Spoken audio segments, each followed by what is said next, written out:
Hello Warhammer Explorers. Before we dive in, hit subscribe so the next transmission isn't lost to the warp. Every click tells me to keep building this universe with you. What if Commander Shepard arrived in Warhammer 40K? Commander Shepard stands on the ruined edge of London, watching the dead Reaper fall, and hears a new signal under the noise of victory.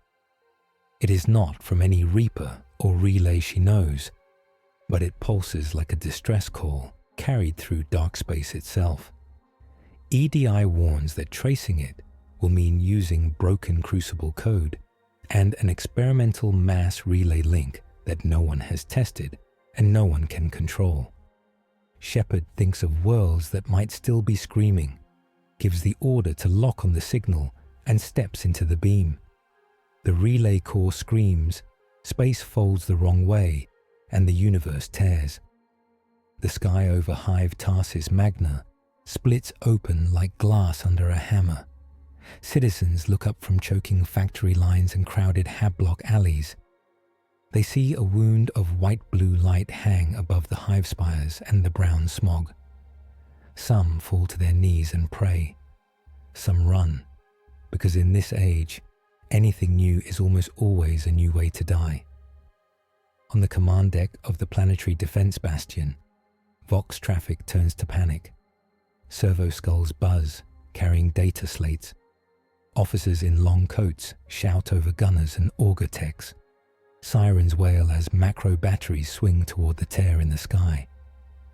Contact, barks Lord General Carson, the planetary commander, his face a map of old scars.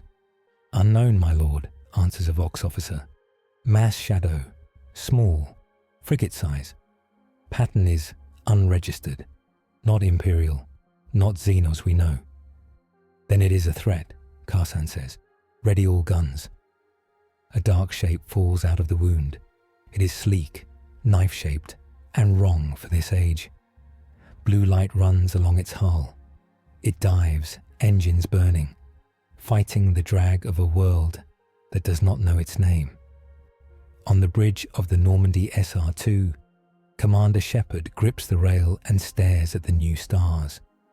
The displays show a yellow star, a single green world, and a swarm of orbital junk that looks like weak, brutal shipyards. Status, she calls. Mass effect fields holding but barely, Joker says from the pilot seat. We jumped somewhere. Insane. Gravity shear is off the charts. I'm doing what I can. EDI's avatar flickers to life beside Shepherd. I am detecting a pre-industrial FTL profile, EDI says. Crude fusion, primitive auspex, but there are large-scale weapon platforms aiming at us. So they see us, Shepherd mutters. We come in peace. They come in guns. Some things never change. Shells the size of shuttles roar up from the planet. Macro cannon rounds, simple metal and hate, scream past the Normandy. Two connect with the shields in blasts of kinetic fire. The whole ship shudders. Red warnings bloom across the displays. Shields at 30%, Joker yells. These guys don't know what a warning shot is. Then we show them we're not here to be killed, Shepherd says. Target the biggest guns, non-lethal where possible. We don't know who they are yet. The Normandy rolls. Her main guns fire bright lines of mass-accelerated slugs. One macro battery explodes into a ball of fire and shrapnel. Another loses its power lines and falls dark. A third is spared as Joker skirts its firing arc. On the surface, gun crews stare in shock. Shots that should crack battleships bounce off blue light and do little more than scorch strange painted hull plating. Then, from the hive's lower levels, another threat rises. Black shapes with spiked hulls and demon-faced prows slide in from high orbit. Chaos Raiders, rusted and bloody, slip out of the warp with screams on their Vox. Their guns vomit fire toward the hive and the wounded newcomer. They do not care who they kill. They only care that something dies. On one of those ships, A Chaos Lord named Karzak the Broken laughs. He wears baroque armor of brass and bone. Demonic eyes shine from his shoulder guard. New prey, he growls. The false Emperor's cattle and some metal ghost from nowhere. Burn them all. Let the warp sort their souls. The first barrage tears into the hive city. Whole hab blocks vanish. Millions die before they can even scream. The shockwave rolls out like a dirty tide. On the Normandy, the blast washes over the shields. Shepherd tastes metal and smoke as systems flare and die. Those are civilians, she says, voice tight. Joker, new target. Those ships. There are 3 of them, Joker warns. And we're limping. 3 is better than none, Shepherd says. We're not leaving them to that. The Normandy dives into the storm. Shepherd's biotic implants throb under her skin as she routes more power to the ship's barriers. It is not how the systems were meant to be used. The blue glow around the frigate deepens, becomes almost white. She feels the weight of the mass field like a pressure behind her eyes. EDI, give me firing solutions, she says. I am already doing so, EDI replies. Be advised, we are now overloading several core systems. Long-term operation in this mode will cause permanent damage. Long-term is a problem for later, Shepherd answers. Right now we keep that city alive. The Normandy streaks past the first Chaos Raider. Her guns spit metal again, but now each slug carries more than kinetic force. The overloaded mass fields around the ship twist gravity in strange ways. As the shots pass through, they drag that distortion with them. They hit like small, precise black holes. The Chaos ship's armor crumples. A whole section of hull implodes, folding inward. Demonic screams echo over open vox before static cuts them off. A cheer rises on the Bastion command deck. By the throne, one officer whispers. What weapon is that? Lord General Carson narrows his eyes. Something I do not trust, he says. Signal the Inquisition. Codex note. In the 41st millennium, any weapon that breaks known rules is feared almost as much as the enemies of mankind themselves. The other 2 Chaos ships turn their guns on the Normandy. Lances of warp-tainted energy lash out. They are not clean beams, but stabbing lines of corroded light, eating at space itself. They slice into the frigate's shields and hull, leaving cracks of crawling shadow. Internal alarms howl. Fire blooms in one corridor. A crewman dies, cut in half by shrapnel. Shepherd hears the report through her comm and closes her eyes for a heartbeat. Joker, pull us closer, she orders. Closer, he says. We're already close enough for them to taste our paint. Closer, she repeats. Boarding range. We're better up close than in a joust with things we don't understand. Drops of sweat run down Joker's face. But he obeys. The Normandy darts in, skimming the hull of the nearest raider. Mass effect fields flare, pushing aside broken armor and frozen bodies. EDI, open the airlock, Shepherd says. Atmosphere will be compromised, EDI warns. Seal the rest of the deck, Shepherd answers. Suit us up. Squad, meet me at the port airlock. We're paying them a visit. Minutes later, the airlock irises open. Cold, thin air rushes past Shepherd as she steps into a bridge of blue light. The Normandy's projectors throw a temporary mass platform to the Chaos hull. Beyond, the enemy ship's armor is a forest of spikes and chains. Shepherd's N7 armor glows around her. Her Omni-blade hums to life, orange and sharp. At her back, a small team follows, rifles ready, biotic fields shimmering. They move like ghosts across the blue bridge, then slam into the nightmare metal of the raider. The first Chaos boarders they meet are not Marines, but cultists. Twisted humans in ragged robes and scrap armor.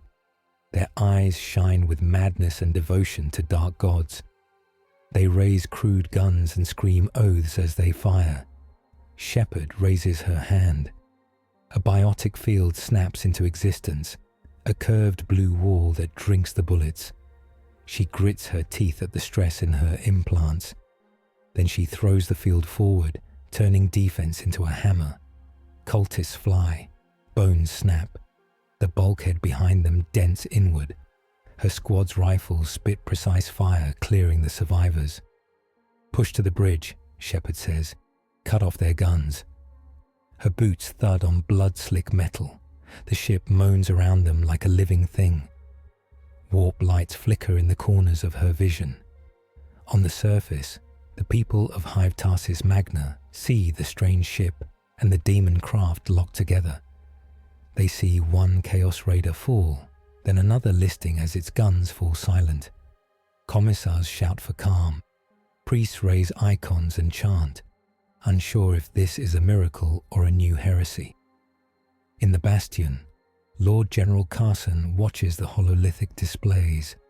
For the first time in years, he feels something like hope and fear at the same time. "We will not shoot it down," he says, at last. "Not yet. Prepare an honor guard and a prison, whichever we need." He turns as a new presence enters the chamber. Inquisitor Varro walks with slow care, like a man carrying a bomb. His rosette hangs at his throat. His armor is black, lined with wards and purity seals. The room falls silent as he steps up to the hollow. "This world called, and the enemies of man answered," Varro says. "But something else came too. A ship," Carson says. "One that fights our enemies." "For now," the Inquisitor replies. "I will see it, and whoever commands it. Up close." In orbit, the boarding action reaches the Raiders' bridge. Armored Chaos Warriors in Baroque power plate finally stand against Shepherd. They are huge, almost as tall as a Krogan, bogged out by ceramite and demonic iron. Their eyes glow red behind horned helms. "Those are not Geth," one of Shepherd's squad mutters. Shepherd just sets her stance. "Focus fire," she says. "Biotics on me." The first Chaos Space Marine charges, chain axe roaring. Shepherd dodges to the side, biotic barrier flaring. The axe hits the deck and bites deep. Her omni-blade flashes, cutting through cables at the warrior's elbow joint. Her squad's rifles bark, sending armor-piercing rounds into the gaps. Blue biotic force grips the Marine and slams him into the ceiling. The giant dies, but not easily.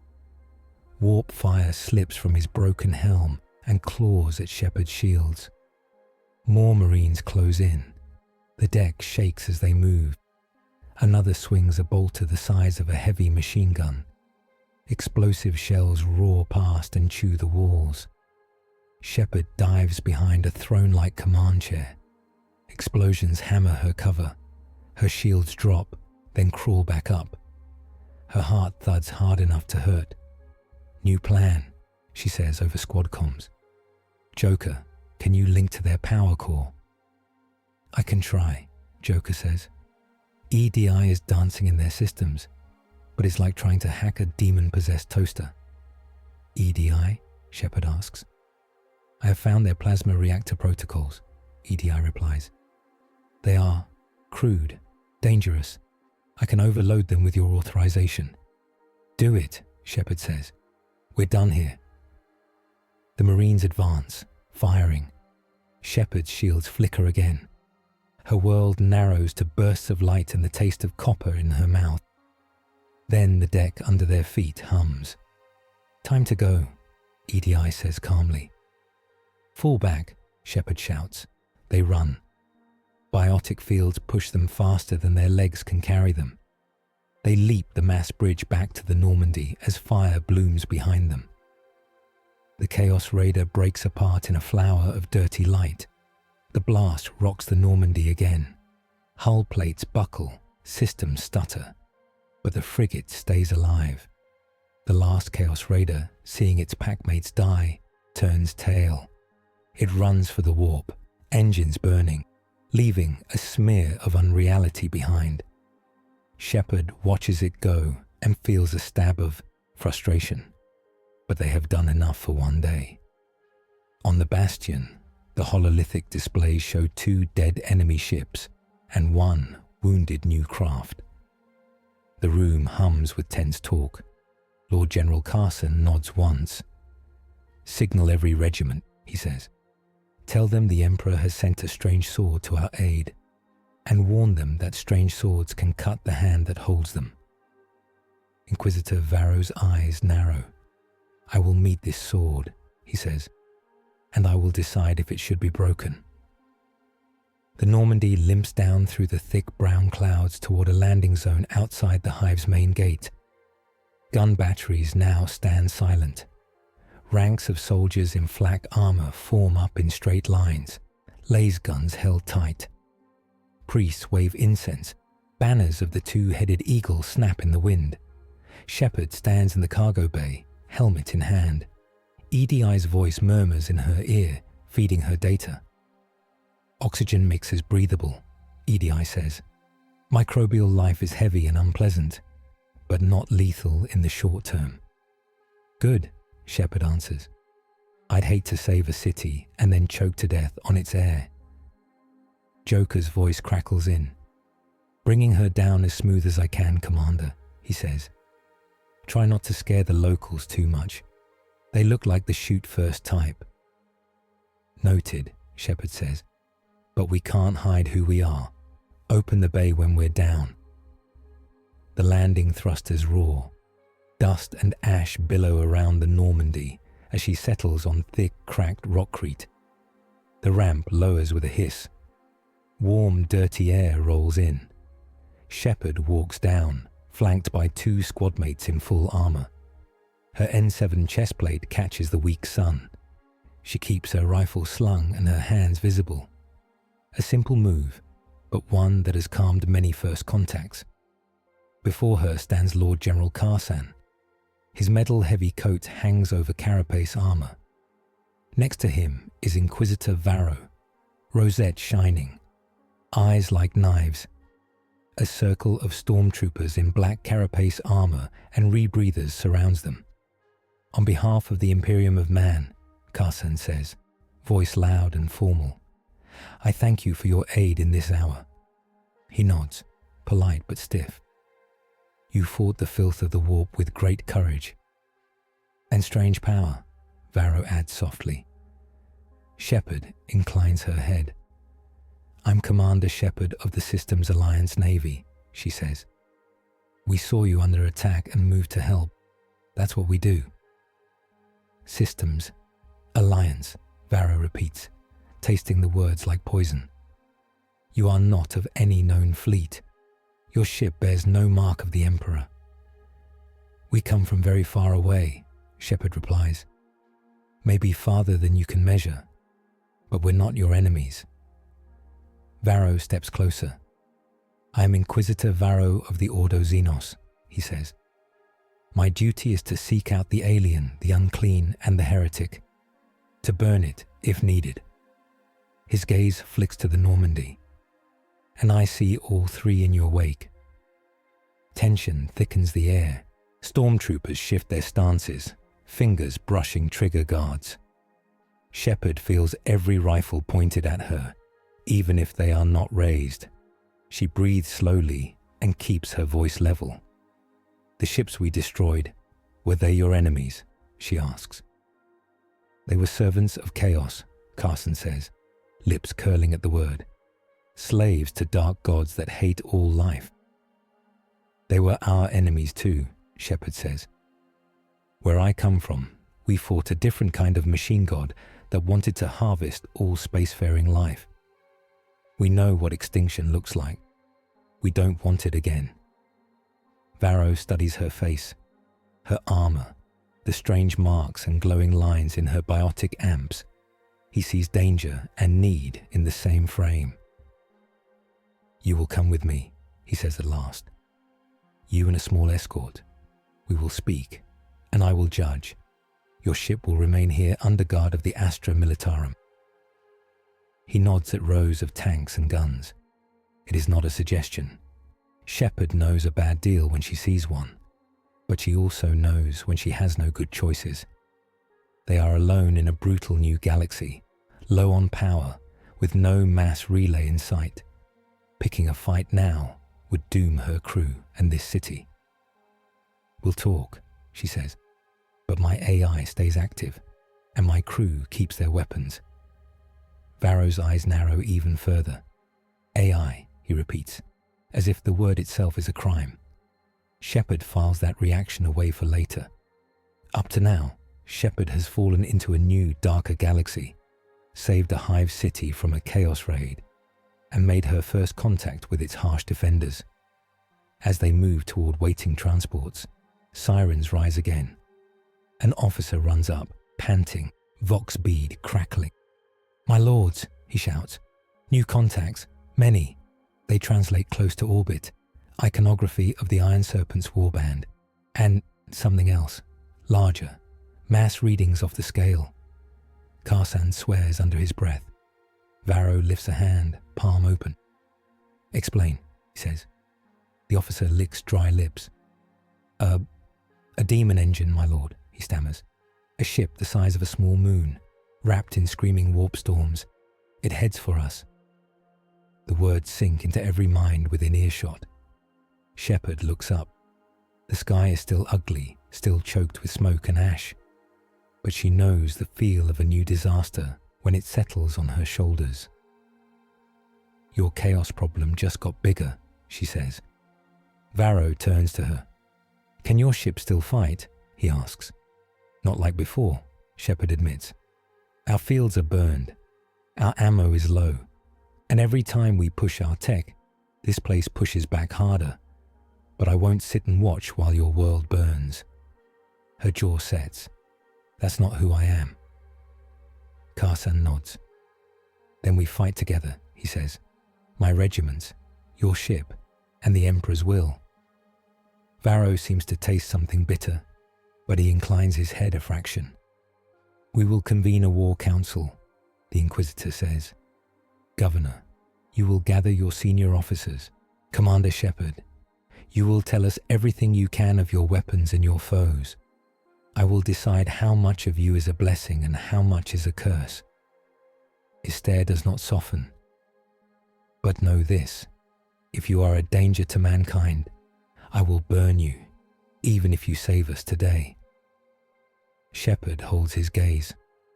"I've been judged by a lot of people," she says. "I've made calls that doomed whole species and saved others. If you think threats scare me, you're late to the party." She takes a slow breath. "But if you're willing to listen, I'll help you make the choices that keep the most people alive." Varro says nothing for a moment. Then he turns toward the waiting gunship, coat flaring. "Then let us see if your mercy has a place in the age of the Imperium," he says. Above them, new fires bloom in the sky as more ships come in. Some bear the marks of chaos. Some bear the two-headed eagle of the Imperium. A few are so twisted and vast that even Shepherd, veteran of Reaper Wars, feels a cold weight in her chest. The war for hive Tarsis Magna has only begun. The War Council gathers in a cathedral that has been turned into a command bunker. Stained glass windows show saints burning heretics. Now they are half covered by Tactica screens and Vox relays. Holy candles mix with the hum of engines. Incense does not quite cover the smell of oil and fear. Lord General Karsan stands at a stone table carved with old victories. Inquisitor Varro is beside him, rosette cold and bright. Around them are officers, priests, and a few silent hooded psychers. Shepherd feels their eyes on her like gun sights. A hololithic projector flickers to life. It shows hive Tarsis Magna as a stacked cone of stone and metal. Around it hangs a storm of contact marks. Enemy ships, landing craft, weapon platforms. Farther out, a huge red rune marks the daemon engine, coiled like a metal serpent around a knot of warp storm. Current situation, Carson says. The Iron Serpents warband has committed 3 strike cruisers and multiple escorts. They will try to land warbands on the lower levels and cut their way up. The daemon engine will do what such things do. Our void shields are weak. Our macro batteries are wounded. He looks at Shepherd. And we have you, whatever you are. Shepherd keeps her voice steady and simple. The Normandy can still fly, she says. We can fight in low orbit and near the ground. Our mass effect fields can redirect incoming fire, move debris, even push landing craft off course. But we can't take that big ship alone. She points at the daemon engine rune. That thing is beyond anything I've seen, even Reapers. What are mass effect fields? One colonel asks, frowning. Variable gravity, Shepherd says. We change the mass of objects, make them lighter, heavier, or shift their paths. It costs power. It strains my biotics in our core. Use it too much and it breaks us. She does not mention that it also now tastes of static and whispers from the warp. Varro's gaze sharpens. You speak of gravity like a toy, he says. Yet your ship moves like a ghost, and your shield drank the guns of a Chaos Raider. This is not simple sorcery. This is a sin dressed as science. He taps the table with one finger. But we must use the tools we have until they turn on us. A senior priest, draped in bone and parchment, steps forward. Our faith is our shield, he says. The Emperor protects, but he also tests. If this Commander Shepard is his tool, we must wield her with care. If she's a blade of the enemy, we must break her before she cuts deeper. His words are calm, not angry. He truly believes both options. We do not have time for long sermons, Carson snaps. He gestures at the hollow. Enemy drop corridors here, here, and here. They will try to land behind our lines on the ash wastes and the lower hive. If they get a foothold, we will be in a siege that will last years. There will be nothing left of this world but bones. Shepherd studies the lines. They remind her of Batarian slaver drops and Reaper harvest routes. Patterns repeat across galaxies. Predators always look for the softest flesh. We cut their landing wave, she says. Joker can take the Normandy low. We skim your shield edge, then use our fields to shove their landing craft into bad zones. Make them hit in open ground, not in the hive's underbelly. Your guns and tanks finish the survivors. She glances at Carson. Less fighting in the streets, fewer civilians in the crossfire. Carson grunts. You would risk your ship so close to our shields, he asks. We've done worse, Shepherd says, and we have good pilots. She thinks of Joker hunched over his controls, hands shaking, but always steady when it matters. Varro steeples his fingers. And what of the daemon engine, he asks. We ignore it for now, Shepherd answers. If we split our focus, we lose everywhere. We stop the first wave, learn what we can about their tricks, then we deal with the big one. One of the hooded psychers shudders. Thin blood leaks from his nose. The great thing in the dark sees us, he whispers. It licks at the veil. It knows the new light that fell from the sky. It will try to taste it. His handler clamps a hand on his shoulder and forces his head down. Varro's eyes flick to Shepherd. The warp notices you, he says softly. This is troubling. Shepherd lifts her chin. The Reapers notice me too, she says. I beat them anyway. There is a long moment of silence. Then Carson slams a hand down on the table. Enough, he says. We have a plan. Regiment commanders, to your posts. We form 3 defense lines. Armor and artillery on the ash wastes. Infantry in trench works. Reserves in the lower hive gates. Commander Shepard, you will coordinate with our anti-air and shield masters. I want those drops broken. Varro nods once. "I will be in the Voxnet," he says. "If you see anything worse than guns, you will report." He looks at Shepard. "If I judge that the cost of you has become too high, I will act. Remember that." His words are not a threat. They are a promise from a man who has burned worlds. Shepard simply nods. "Then let's make sure the cost is worth it," she says. Up to now, Shepard has joined a desperate plan to smash the first Chaos landing wave, even as the Demon engine and the warp itself begin to pay attention to her. The ash wastes outside Hive Tarsis Magna turn into a killing field. Tank regiments roll out in long lines. Lehman Russ battle tanks, squat and ugly, grind over the grey dust. Basilisk artillery guns dig in behind them, long barrels pointing at the sky. Infantry companies shovel trenches and string razor wire. The Hive's void shield hums overhead. A faint blue dome shimmers across the sky.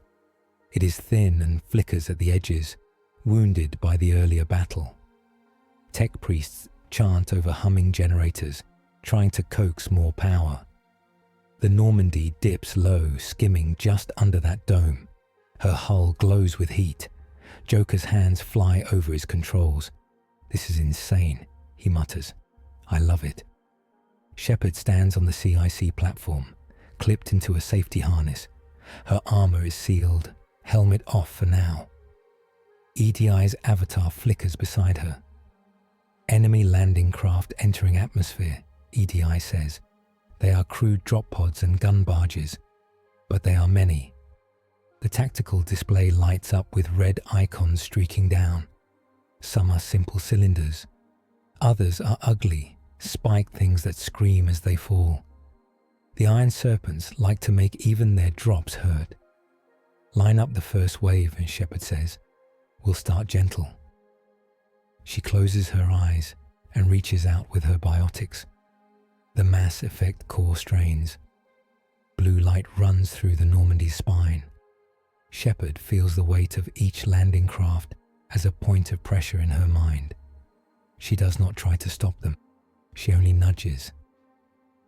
The first wave of pods skews off course. Instead of slamming into the lower hive walls, they fall short into the ash wastes. Some hit too hard and break apart. Others survive, but now they are far from shelter. Imperial guns open up. Basilisks cough huge shells that arc high, then fall like angry moons. Pods crack open under the blasts. Space Marines in twisted armor stumble out into storms of lasfire and heavy bolter rounds. From the trench lines, guardsmen cheer and curse. "Hold the line," commissars shout, bolt pistols raised. They fire into the air to keep fear from turning into retreat. The air smells of ozone and burned propellant. The second wave comes in tighter and smarter. These craft twist in midair, reacting to wind and fire. Some slam hard against the Hive's shield, flare and bounce. Others punch through weaker spots and head straight for the lower walls. Too many slipping through. Carson's voice crackles over the link. "We will be overrun." Shepard grits her teeth. "Then we stop playing gentle," she says. "EDI, Joker, get us above the shield edge. I'll push harder." Joker swears under his breath, but obeys. The Normandy climbs, then tips. Her nose points toward the falling storm of metal. Her shields spark as they brush the crackling edge of the void dome. Shepard channels more power. Her implants burn like ice under her skin. She spreads her arms as if to catch the sky. Biotic energy floods the Mass Effect projectors. This time, she does not just nudge. She grabs. For a few heartbeats, the landing pods and gun barges feel heavier. Their fall slows. Then she swings their vectors sideways, like throwing stones in a new direction. Pods smash into each other. Gun barges slam into ash dunes instead of walls. A whole wave collapses into a single tangled field of burning metal far from the hive. Codex note: When strange gravity turns the sky into a weapon, even the brutal drops of the far future can be made into their own grave. The strain is brutal. Blood runs from Shepard's nose. Her vision edges with black. Somewhere beneath the ship, she hears faint whispers in a language she does not know. EDI's voice cuts through. Warning. Commander Shepard's biotic field is merging with warp fluctuations, she says. If this continues, there is a risk of permanent contamination of both the ship and the commander. Noted, Shepard gasps. Just a little longer. On the ground, tanks roll forward to crush crippled pods. Battle cannons bark. Stormtroopers in black armor jump from Chimera transports and clear survivors with controlled bursts. The ash turns into a mix of grey dust and red mud. The Iron Serpents are not fools. They adapt. The third wave of landing craft comes in behind a curtain of fire. Their strike cruisers vomit down streams of hellish energy that claw at the void shield, forcing gaps. Through those gaps, large barges dive. They are wrapped in demonic chains and screaming faces. Their hulls drip warp fire. They carry something bigger than normal warbands. What are those? Shepard asks. Assault hulks, Varro says on the Vox, watching from the bastion. Each one holds a full company of traitor Astartes and their war engines. If they land intact, the lower hive is lost. His voice is calm, but tight. Can your Titan legions do anything? Shepard asks. A new voice enters the channel, deep and proud. This is Princeps Halia of Legio Ignis, it says. Our god machines walk off-worlder. We stand ready. Halia sounds like someone who has never known doubt. On the ash wastes, the answer arrives. From great armoured hangars, Titans stride out. One is a warlord Titan, a walking fortress the size of a hive tower. Its head is a small cathedral. Its arms end in volcano cannons and plasma annihilators. Banner scrolls hang from its chest. Smaller Reaver Titans walk at its heels. Their steps shake the ground. Their machine spirits howl over Vox. They plant their vast feet and raise their guns to the sky. Target incoming assault hulks, Halia says. By the Omnissiah, we will break them. Machine priests chant and plug data spikes into control thrones. Holy oils drip. The Titans' eyes blaze. They fire. Lances of white-hot plasma and focused sunlight rip into the falling barges. One explodes mid-air, raining metal and screaming traitors. Another loses a wing and spins, crashing in no man's land in a wave of fire. The third, crippled but not destroyed, limps, trailing warp smoke. Can you finish it? Karsan asks. Negative, Halia replies. Our weapons overheat. We must cool or risk core breach. Heat haze shimmers around the Titan's barrels. Shepard sees the wounded assault hulk's path. It will hit near one of the lower hive gates, still too close. If the traitors fight clear, they could open a breach from inside and outside at once. We'll catch it, she says. Joker, put us under it. Under the falling demon barge, Joker repeats. Of course. Why not? I always wanted to die in a way that breaks physics and theology at the same time. But the Normandy surges forward. They dive under the shadow of the hurtling mass. The hulk is huge, dark, full of screaming warp fire. Its fall throws shockwaves in the air. Commander, this maneuver will overload our core, EDI warns. Our mass effect projectors were not built to hold something on this scale in a high-gravity environment. Neither am I, Shepard says. We don't let it hit the city. She reaches out again. This time, there is no careful aim, no partial field. She pours everything into a single brutal push. The Normandy's core howls. Blue light floods the ship. Every mass projector screams. Above, the assault hulk jerks. Its fall slows just a little. Then its path angles, pulled away from the hive walls. Shepherd feels something tear inside. Not muscle, not bone. Something in the space where her mind touches dark energy. The assault hulk misses the hive by a few hundred meters. It slams into the ash in a colossal blast. A wave of dust and fire washes over the trenches. But the city stands. On the ground, guardsmen stare up at the strange ship that dared to hold back a falling fortress. Some cheer, some whisper prayers. Some wonder if they should be more afraid of their new ally than of chaos. Inside the Normandy, systems trip and die. Lights flicker, then go to emergency red. EDI's avatar gutters. Shepherd falls to one knee, gasping. Core is offline, Edie says, voice flat. We have burned out several key elements. We are running on minimal power. I estimate 20% combat capacity until repairs can be made. Shepherd wipes blood from her mouth. Enough to land, she asks. Barely, EDI replies. They limp back toward the hive. On the waste, the battle continues, but the worst of the first wave is broken. Traitor Marines fight and die in the dust. Titans stomp war engines into scrap. Artillery shells fall until barrels glow. By dusk, the ash wastes are a smoking field of wreckage. The hive's walls stand. The lower gates hold. For now. In the cathedral bunker, the war council reforms. Everyone looks more tired. Armor is scorched. Faces are lined with soot. Carson stands a little straighter than he did before. You saved my world from a quick death, he tells Shepherd. For that, you have my thanks. You also nearly killed yourself and almost broke your own ship. His eyes are not soft. He has seen heroes burn out before. Shepherd shrugs one shoulder. I've done worse to win before, she says. But your people are alive. Your titans are still walking. That matters. Her voice is hoarse. Her hands shake when she rests them on the table.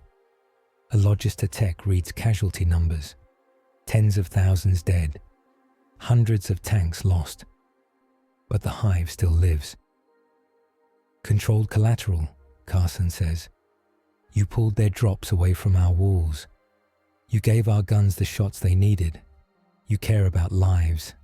I can see that. He looks at Varro. But war does not let us save everyone.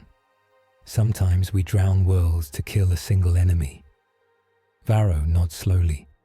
She risks corruption to save strangers, he says.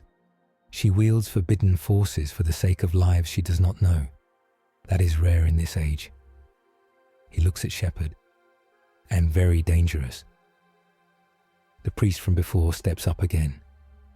Mercy can be a knife in the hand of the enemy, he says. If we cling too hard to every single life, we might lose the war that saves billions. Is it mercy to spare one city if it means 10 others burn? His voice echoes in the stone hall. Shepherd meets his eyes. Where I come from, I had to choose, she says. Do I cure a genetically broken people and risk them turning on us later? Do I save a species that helped my enemy? There are no clean answers. But if you start from everyone is expendable, you stop seeing people as people. You start seeing them as numbers. She draws a slow breath. And then you become the thing you're fighting. Carson rubs his scars. I have ordered bombardments that killed millions, he says, to stop something worse. If I had hesitated, more would have died. My soul weighs that every night, but I would do it again. He looks at the priest, and I would still save 10,000 if I could, even while I killed 1 million. Varro listens, silent. The psychers tremble in their hoods. Outside, distant guns rumble like far-off thunder. You speak of freedom and mercy, Varro says at last, turning back to Shepherd. This Imperium is built on obedience and sacrifice. We do not have the luxury of letting every man choose. If we did, we would fall to disorder and witchcraft. He gestures at the window, where a piece of stained glass shows a saint burning a town. This is the cost of survival. Shepherd does not flinch from the image. Slavery is not survival, she says. Fear isn't order. It's a slow way to die. People need more than just do what you're told and hope the emperor notices you. They need a reason beyond fear to stand and fight. Her voice stays calm. If you never trust anyone, you'll never have allies, only tools, and tools break. The priest opens his mouth, but Varro raises a hand. Commander Shepard, he says, tell me this. If you had to choose between saving this hive and stopping that demon engine from killing 10 other worlds, which would you choose? He watches her like a hawk. Shepherd is quiet for a long moment. When I fought the Reapers, I had to choose between Earth and the rest of the galaxy, she says. I chose the galaxy. Earth burned, but others lived. I will never stop feeling that weight. But I made the choice that saved the most lives. She meets his gaze. So I won't lie. If your demon ship can kill 10 worlds, I will stop it, even if this hive dies. But I will try every sane way to save both, until the last second. Varro holds her eyes. Then he nods, very slowly. That is an answer I can respect, he says. You know the harsh math of war, but you still try to find a path that costs less blood. That is, close to what we once were, before 10,000 years of horror turned us into what we are. Karsan gives a dry laugh. Careful, Inquisitor, he says. If you speak too kindly of idealists, the other Ordos might burn you. There is a ripple of tired chuckles. The moment of tense debate loosens, but only a little. Up to now, Shepherd has won a brutal first battle with creative use of her powers, shown she cares about lives but accepts harsh choices, and sparked a hard debate with the Imperium's leaders about mercy, obedience, and survival. The moment of rough peace does not last. A Vox officer rushes in, pale. He clutches a data slate shaking in both hands. My lords, he stammers. New readings from the outer auger posts. The demon engine. It is changing course. And something is happening to our sensors near the off-worlder's ship. He glances at Shepherd, then back at Varro. Show me, Varro orders. The holo shifts. The huge red rune of the demon engine moves, drawing closer, but not directly toward the hive. Instead, it arcs toward the damaged void stations and the orbital ruins where the Normandy first appeared. Around the holo, sensor ghosts bloom. Black blots, warp flares, zones marked with flashing warning runes. What is it doing? Karsan asks. Feeding, one of the psychers whispers from under his hood. It drinks the scars in reality where the stranger cut through. It tastes the path she used. It learns. He begins to shake. His handler tightens the chains around his wrists. EDI's voice comes over Shepherd's ear at the same time. Commander, I am detecting a strange resonance, she says. The warp disturbances around this system are aligning with the residual mass effect signature we left when we translated in. It is as if something is building a mirror of our drive field out of corrupted space-time. Her tone is clinical, but Shepherd feels the weight under it. Varro hears the report too. EDI is patched into the room's Vox. His face tightens. So the enemy studies your wound in reality, he says. And now it seeks to turn that wound against you. He looks at the psychers. Speak plainly. Can it hurt her? The lead psyker pulls back his hood. His eyes are milk white, his skin thin as paper. You are a hole, he tells Shepherd. A hole where your old sky touched this one. The demon swims toward that hole. It will pour poison through it.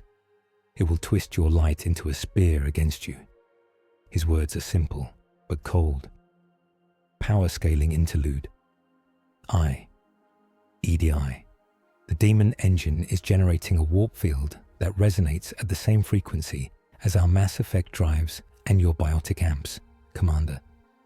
It is the opposite of a Mass Effect field, a kind of anti-field that can cancel or invert our gravity control. Varro. In simpler terms, your gifts will fail, or worse, they will fire backward and tear you apart when you try to use them near that thing. Psyker. And every time you push your strange light, the warp sees you more clearly. It can reach you more easily. Shepherd, thinking, if I keep fighting the way I did, I could be turning myself into a beacon for the enemy. Karsan. So the more we rely on you, the more the enemy learns how to kill you and all you touch. The holo zooms closer on the daemon engine. New runes appear around it. They show strange, looping patterns that even Imperial tech priests do not understand. The Iron Serpents have a sorcerer lord, Varro says. Malthus Coil, a heretic who binds warp things into metal. He must be aboard that monster. He is watching you, studying you. His jaw clenches. He will design a weapon to break you, and in breaking you, break this world. Shepherd feels a chill. She has been targeted before. The Reapers adapted to every trick she used, but this feels different. If he can cancel my fields, I lose our biggest edge, she says. And if using them helps him, we make his job easier every time we fight. She looks at Carson. You still need me, but we need to change how we use me. Carson nods once. Then we adapt, he says. We are not orcs, to charge the same way to death every time. We will fight like men. With thought, he turns to his officers. Redistribute our forces. Plan for a fight where our strange ally cannot carry us. Varro's gaze is distant. We must also plan for the case where she falls, he says softly. If Coil turns her into a weapon of chaos, we must be ready to strike her down, no matter what she has done for us. He does not look away from Shepherd when he says it. Shepherd meets that look and does not blink. If that happens, you hit me fast, she says. No hesitation. I've been indoctrinated before. I know how fast it can twist you. If I start sounding like your demon friends, you put me down. Her voice is steady. She means it. The priest bows his head. Strange as you are, you speak like a martyr, he says. The Emperor loves such souls, or he did once. He taps a rosary of spent shell casings. But we do not offer you up yet. We still need you to bleed for us first. Up to now, Shepherd has helped break the first Chaos landing waves, argued with the Imperium about mercy and survival, and learned that the Demon Engine and its Sorcerer Lord are adapting her own powers into a weapon against her. The next briefing takes place deep beneath the cathedral bunker, in a chamber lined with leaded stone. Psychers and tech priests have carved wards into every wall. Candles burn in iron cages. The air tastes of copper and old smoke. No one speaks above a low murmur. A hollow of the demon engine hangs over the center table. It is not a clean ship shape. It is a knot of metal and bone wrapped in coils of red-black storm. Warp lightning crawls across its skin. Inquisitor Varro points with a gloved finger. Designation. The Coil-Forge, he says, led by Sorcerer Lord Malthus Coil of the Iron Serpents. He binds machine and demon into one. His goal is simple. Break hive Tarsis Magna, then use this world as a gate, a staging ground to vomit his filth into the sector. His voice is flat. He has seen such things before. Why not just bombard the planet and move on? Shepherd asks. She looks at the ghostly image, at the way it twists space, even in the hollow. If he has that much power, why waste time? A Magos with half a metal face clicks and whirs. Because of your scar in reality, he says. The one you tore when you arrived.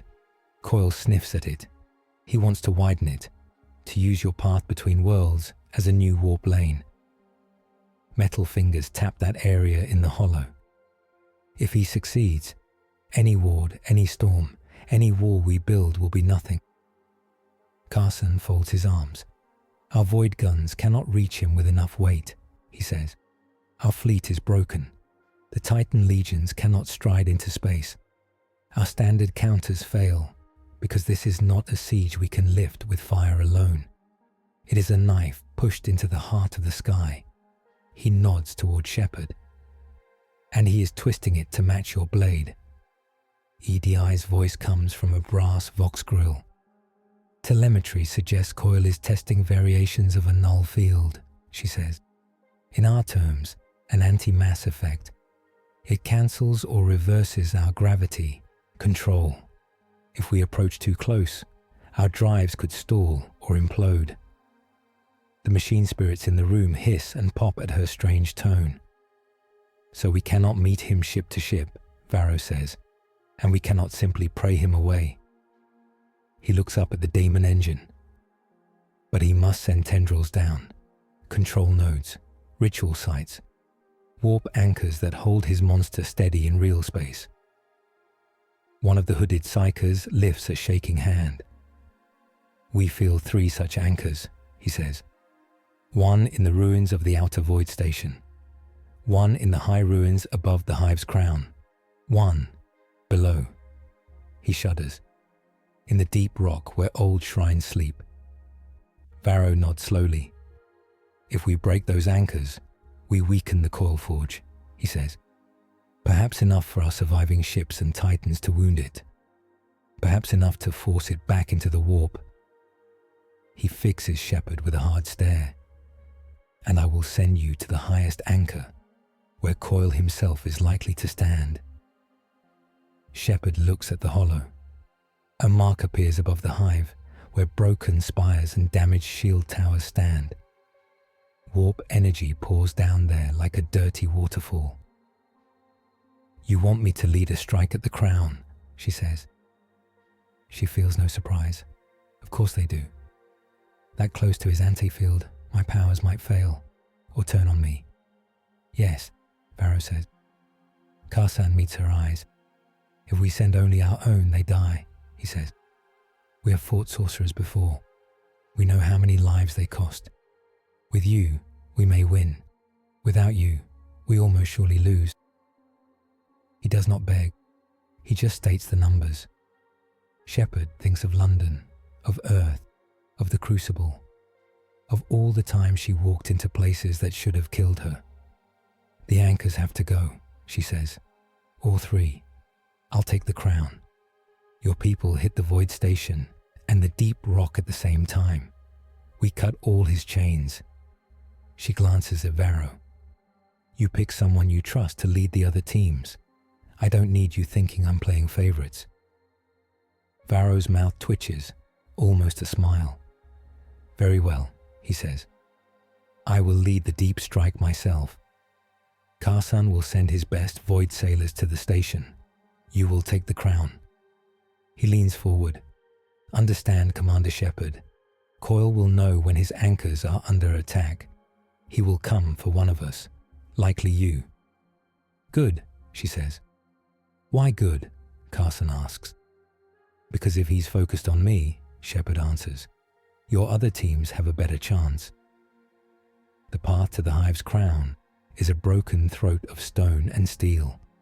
Shepard rides up in a clanking lift with a squad of stormtroopers. Their armor is black and smooth. Their rebreather masks hide their faces. They clutch hell guns and clutch prayer strips. The lift shakes as distant shells hit the hive. Dust drifts from the ceiling. The lights flicker, then steady again. EDI hums in Shepard's ear, monitoring.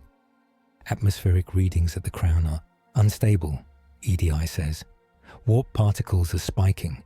Your biotic amps are reacting even now. You may feel nausea, ringing, or phantom voices. Shepard smirks without humour. Just like old times, she mutters. The stormtrooper sergeant glances over. You have done this before, off-worlder? He asks. Not with demons, Shepard says, but with monsters who thought they were gods. That's close enough. She checks her rifle again. Her omni-blade flickers in and out, restless. The lift clanks to a stop. The doors grind open. Cold air rushes in, tasting of ozone and ash. The hive's crown is a shattered forest of spires. Once, these towers held shrines and vox masts. Now many lie broken. Black lightning crawls between what remains. Above, the coil of warp energy pours down from the demon engine like a dirty aurora. In the center of the ruined plaza stands the anchor. It is a spire of fused metal, bone, and screaming faces. Chains of red light run from it up into the sky. Demon glyphs burn in the air. Around it, robed figures chant. Iron serpent marines in twisted armor stand guard. Some bear heavy weapons. Others hold staves that leak fire. The air bends around them. Targets confirmed, EDI says. The central pillar is the anchor. Destroying it should destabilize the warp chain. Shepard feels pressure in her skull as she looks at it, like someone pushing back. She lifts her hand, ready to throw a biotic field to break the ring of guards. Pain knifes through her amp. Her vision whites out for an instant. Her own mass field flickers and twists. For a terrible heartbeat, gravity around her goes wrong. Loose rubble lifts. A stormtrooper stumbles as his weight triples and slams him to the floor, snapping his leg. She drops her hand at once. The pain eases, but not fully. EDI's voice is tight. Commander, Coil's null resonance is active here, she says. Any biotic field you form will be caught and inverted. It may strike you instead of the enemy, or twist in random patterns. Shepard grinds her teeth. Then we do this the old way, she says. Guns and grenades. No glow tricks unless we have no choice. The stormtrooper sergeant nods. We are glad to hear it, off-worlder, he says. Lass and Courage have held this hive for 100 years. They will hold it today. He signals his men. They fan out, moving from cover to cover. The first shots turn the plaza into hell. Lass fire snaps from the ruins. Chaos Marines bark laughter and return fire with bolters. Explosive shells blow chunks out of stone and flesh alike. Shepard darts from cover to cover, rifle barking. Her amp throbs with every heartbeat, begging to be used. But every time she flexes, the warp presses back. She throws a grenade instead of a warp field. It arcs into a cluster of cultists near the anchor and erupts in a blossom of shrapnel. Screams rise above the chant. Push right, she calls. Take their heavy gun. The stormtroopers obey without question. Under their fire, an enemy heavy bolter nest goes silent. The air goes cold. A ring of green-black light opens near the anchor. Out of it steps Malthus Coil. He is taller than a normal man, but smaller than a Marine. His armor is a patchwork of sorcerer's plate and machine parts. Cables run from his back into the anchor. His face is half metal, half scar, eyes burning with warp fire. So this is the hole in the sky, he says. His voice is calm, even amused. You are smaller than I expected, Shepherd of the Lost Relay. Shepard steps out from behind a shattered pillar. Bolter rounds whine around her. She stands anyway. Yeah, people say that a lot, she answers. You must be Coil. You've been trying very hard to kill me. She lifts her rifle. I take that personally. He raises a hand. Her gun jerks in her grip as gravity twists sideways. It tears from her hand and flies into his. He turns it over, amused. Such neat little tricks, he says. Little toys of mass and field, clever in their way. You made a bridge between worlds with this craft. Do you know how bright that makes you in the warp? His smile twists. You are like a flare fired in the deepest pit. All eyes turn to you. Shepherd feels the weight of his attention like pressure on her skin. Her amp buzzes. The air stinks of hot metal and singed nerves. Then they can watch me kill you, she says. She draws her sidearm. This one he does not wrench away fast enough. She fires. Shots crack against a sudden shimmering shield around him. They burn holes in the warp fire skin, but do not reach flesh. He flicks his fingers. The stone under her feet bucks. Shepherd drops, rolls, comes up behind another chunk of ruin. Your problem, little light, Coil says, is that you still think your power is yours alone. An engine, a tool. But mass, gravity, space itself. These are the bones of the warp. You reach into my realm every time you glow. You swim in my ocean and think you will not get wet. He lifts his staff. Symbols burn along it, echoing the pattern of her own amps. The pressure in her head spikes. She tries a small biotic push, aimed at a loose block above his head, just enough to knock him off balance. Her field forms, then twists back. Pain rams into her chest like a hammer. She is thrown back, slamming into a broken wall. Armor plates crack. Her lungs feel like they are on fire. Codex note. In the presence of a tuned warp null field, Shepherd's mass effect powers do not vanish. They rebound, turning every attempted push into a blow against herself. The stormtroopers see her fall. Several break cover to reach her. Bolter shells tear them apart mid-stride. Their bodies tumble, burning. Stay in cover, Shepherd coughs. That's an order. Blood flecks her visor. Her ribs ache with every breath. Coil walks closer, dragging chains of light from the anchor. Around him, the air warps. Last bolts bend. Grenades detonate early, ripped apart by twisted gravity. You are wasting lives, Commander, he says. You cling to each one like a child.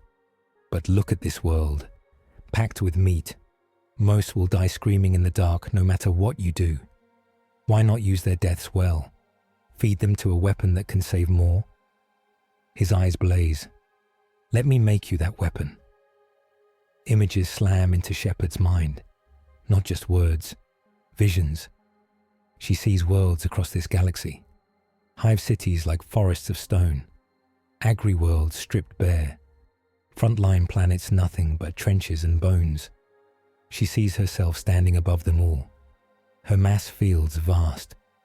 She moves ships like chess pieces. She redirects shells, beams, whole fleets with a gesture.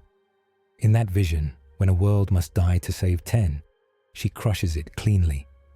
No long sieges, no wasted lives, just swift, surgical death. You could be the hand that ends waste, Coil says in her mind. Right now, these cattle die over years, decades. Whole generations fed into wars their grandfathers started. You could cut wars down to days, hours, kill billions to save trillions. A better math, no? His voice is soft, tempting. Shepherd feels the pull. She remembers the crucible. 3 choices, each one a horror. She remembers staring at a burning earth and choosing anyway. It would be easy, Coil whispers. Give in. Let the warp flow through your drives. Let your little engine drink deeper. You would not even need me. Only, let me show you how. He stretches out his hand. For a heartbeat, she imagines it, accepting his guidance, feeling her biotic swell to godlike scale, ending wars with one thought. Then she sees what is missing from his vision. The faces. In his picture, people are numbers, dots on a map. He never shows the child in the rubble, the soldier shaking in a trench, the nurse who keeps a stranger alive. No, she says. The word comes out as a raw rasp. She pushes herself to her feet anyway. "You call this galaxy cattle," Shepard says. "I see people. Broken, scared, angry people. But still people. I won't become your butcher god, no matter how efficient that is." She takes a step forward. Her ribs scream. Coil's smile fades a little. "Stubborn," he says. "Predictable. Do you think refusal makes you pure? Every choice you make already damns some to die. I offer you the same, only faster, cleaner." He lifts his staff. "If you will not learn, you will be unmade." He slams the staff down. The anchor flares. The chains of light whip out, lashing the plaza. Stormtroopers are caught mid-stride and torn apart, their bodies stretched in long, thin lines before snapping. The ground under Shephard tilts. Gravity goes sideways again. She slides toward the anchor, boots scraping, fingers clawing for purchase. Her hand brushes a fallen soldier's laser gun. She snatches it up. Not her weapon, not her aim. But it is a gun, and she is a soldier. She fires into the anchor, not at Coil. The las bolts burn small scars in the warped flesh metal. They do not break it, but they mark a point. "EDI," she gasps. "Online," EDI answers, voice fuzzy with interference. "Can you ping that point?" Shepard asks. "Get a log. Feed it to whatever artillery can still hear you." "Working," EDI says. Down on the ash wastes, a Basilisk crew hears a sudden clear targeting rune appear on their cracked screen. They do not know who sent it. They do not care. The gun captain grins like a skull. "Load! Fire!" he roars. The great gun bucks. A shell the size of a car screams upward. On the hive crown, Coil's eyes flick to the side. He feels something. "Too late," he says. He pours more power into his staff. The shell hits. The anchor explodes in a burst of unlightened sound. Chains of warp energy snap. For a second, everything on the crown is weightless. Shephard floats. So do dead men, broken rocks, shell casings. Then gravity slams back the wrong way. The shockwave throws everyone outward. Chaos Marines tumble. Stormtroopers smash into walls.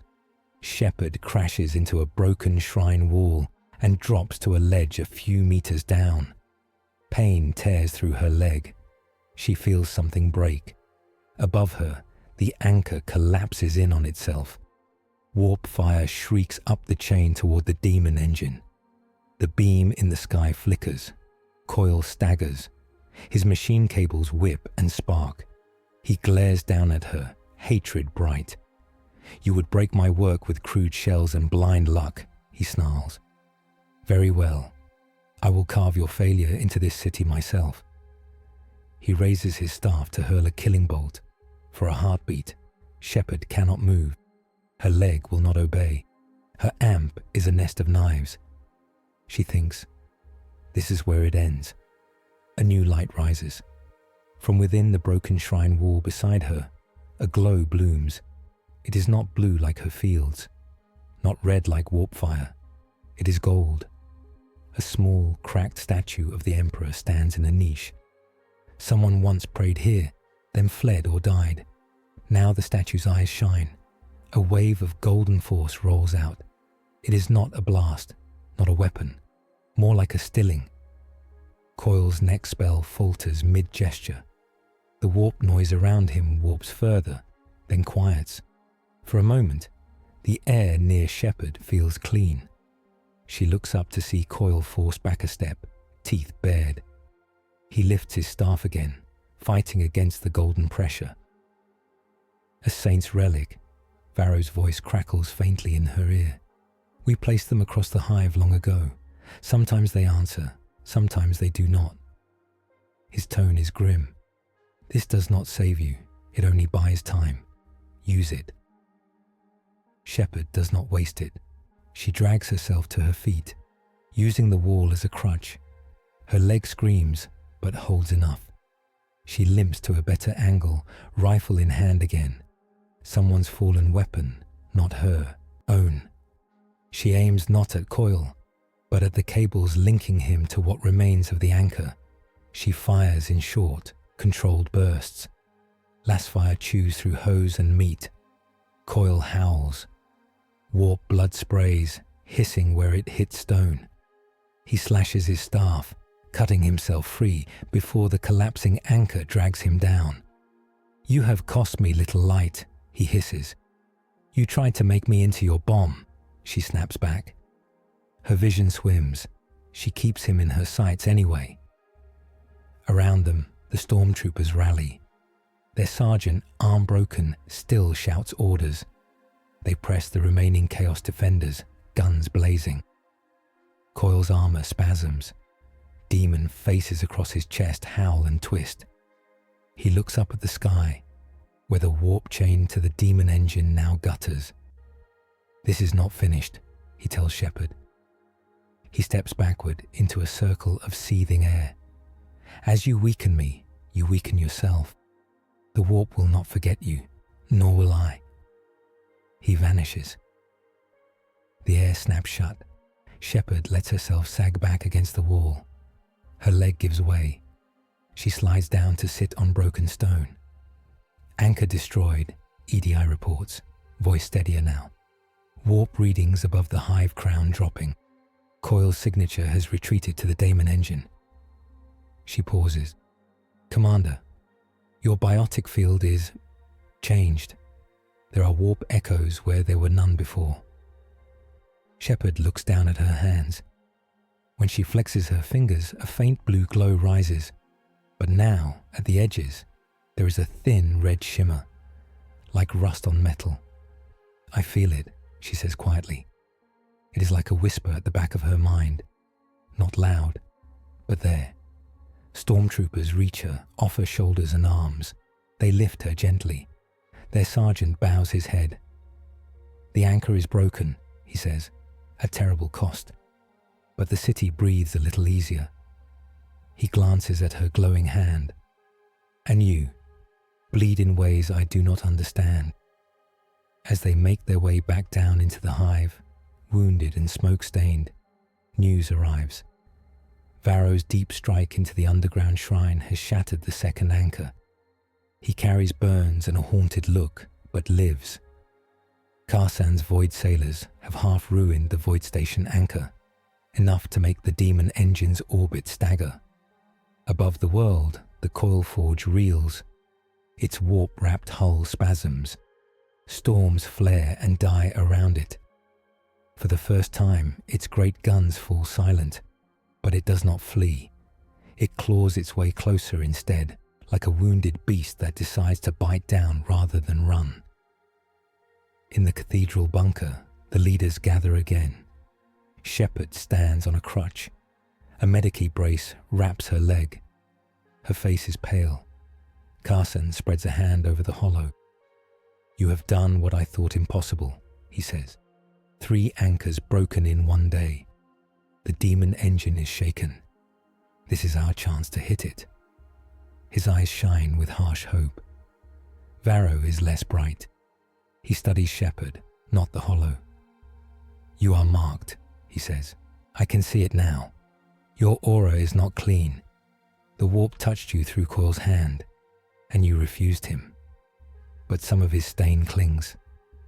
He says it like a diagnosis. Shepherd does not argue. "When I tried to use my powers up there, they kicked back," she says. "My field is not just mine anymore. It's tied to whatever trick Coil built. If I push too hard, I could break myself, or worse." She meets his gaze. "You were right to worry I might become a weapon. The risk just got bigger." The priest crosses himself with a shell casing. "This is why we burn witches," he murmurs. "Power always brings a stain, even when won in good cause." He sighs, old and tired. "I do not say this to hurt you, off-worlder. I say it because I have watched too many fall." Karsan clenches his fists. "We cannot waste her," he says. Without Shepherd, we break our teeth on the daemon engine. With her, even tainted, we have a blade that has already cut it. He looks to Varro. Can you not cleanse her? Varro shakes his head slowly. Not here, not fully, he says. Minor taints can be burned out with fire and faith. This is tied to her very nature now, to the path she used to come here. He looks up at the vaulted ceiling, as if he can see through stone and sky. Our only hope for true judgment lies with the throne, he says, with him. The room goes still. No one says Emperor. They do not need to. Holy terror, the priest breathes. Terror is far, Carson says. This war will be over before any ship reaches it, one way or another. His tone is blunt. Varro nods. True. We cannot carry her to Terra now, but we can carry our plea, he says. Astra Telepathica choirs can send a message, a petition, a request for guidance, for sanction, for mandate, if he still listens. His eyes are shadowed. He has seen many prayers go unanswered. Shepherd listens quiet. She thinks of the Citadel Council, of asking distant powers for help and getting delays. Here, the distant power is a corpse on a golden throne, or a god, or both. What would that change, she asks. Everything, Varro says. If we receive a true reply, a vision, a sign, then we may use you under his will, not ours.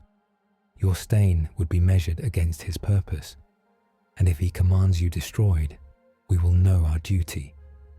His voice is calm. It frightens her more than shouting would.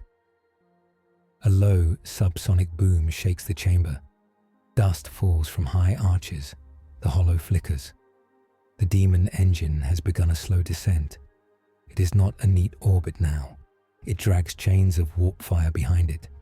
Pieces slough off, burning, to fall toward the world. Time is short, Carson says. We cannot wait for holy letters while that thing falls on us, the priest agrees. His knuckles are white on his rosary. Varro bows his head thinking.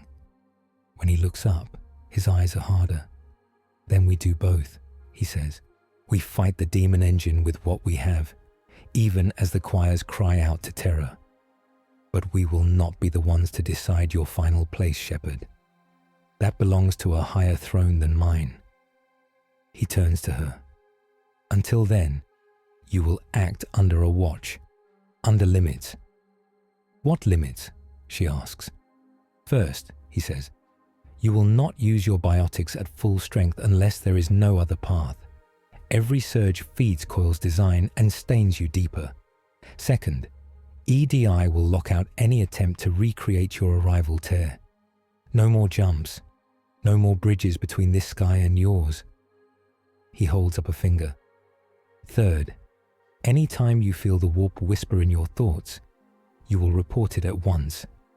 To me, I will decide if you are still fit to fight. Shepherd almost laughs. I've had things in my head before, she says. Reaper whispers, elusive man games. You're adding demon nonsense to a busy schedule. But she nods. Fine, I can work under those rules, as long as you accept that sometimes I will have to break them to keep you all alive. He grimaces. I expect nothing less, he says. The priest shakes his head, but does not argue. Up to now, Shepherd has shattered one of Coil's warp anchors in a brutal duel that injures her and stains her powers, refused a seductive offer to become a better butcher, and forced the Imperium's leaders to place her under strict limits as they seek judgment from their distant, silent god. The ship that carries them away from hive Tarsis Magna is small by Imperial standards, but still huge to Shepherd. It is an inquisitorial strike cruiser named Penance of Dawn. Its hull is a slab of black iron, studded with gun decks and holy symbols. Servitors welded into its skin charn in broken voices as it leaves orbit. Below, the hive shrinks to a grey spike on a wounded world, Inquisitor Varro stands at a viewing port with Shepherd and a small escort. Stormtroopers, a few sisters of battle in white and red, helms tucked at their sides. One silent woman in plain armor with dead, flat eyes. She is a blank, Varro murmurs when he sees Shepherd notice her. Untouched by the warp, she cuts its touch like a knife. You may feel discomfort. Shepherd already does. Standing near the blank is like standing in a dead zone. Her scarred biotics feel numb on that side. The red shimmer at the edge of her glow shrinks back. She's not the worst thing I've been near, Shepherd says. But I get the point. You brought a throttle for me. Varro inclines his head. The penance will make a short, sharp jump, he says. Our destination is Bastion and Axim, a fortress world. Its core cathedral holds one of the greatest astropathic choirs in this sector, and a direct conduit to Holy Terror's will. His gaze stays on the shrinking hive. If there is to be any answer to our plea, it will come there. Shepherd looks at the world they are leaving. Ash storms chase each other across its face. The demon engine hangs above it like a diseased moon, chains of warp fire now ragged and frayed. Can they hold while we're gone? She asks. Karsan's regiments and Legio Ignis will bleed for every inch, Varro says. The demon engine is hurt. It limps. Time in the warp is strange. For them, perhaps it will be days. For us, the jump may be moments or years. He finally looks at her. If we fail in this pilgrimage, they likely die, he says. If we succeed, we may save not only them, but many more. Cost versus hope, laid out simple. Shepherd nods once. Then we move, she says. Sitting here won't make your god listen any faster. The warp jump feels worse than any relay transit Shepherd has ever taken. Before translation, the whole ship becomes a chapel. Crew and soldiers kneel in the corridors. Priests walk, swinging incense, painting symbols with holy oils. The blank woman stands at Varro's side like a living shield. Shepherd sits in a medici bay as the klaxons sound. Her leg is wrapped in a brace, bruises yellow on her ribs. Medici servitors check her vitals with precise cold movements. A human medici sister anoints her forehead with a small, trembling hand. Does this help? Shepherd asks. With you, the sister whispers. I do not know, but it cannot hurt. Not if he is listening. Her eyes are wide. She has never seen anything like Shepherd. The ship shudders as it enters the warp. Reality twists.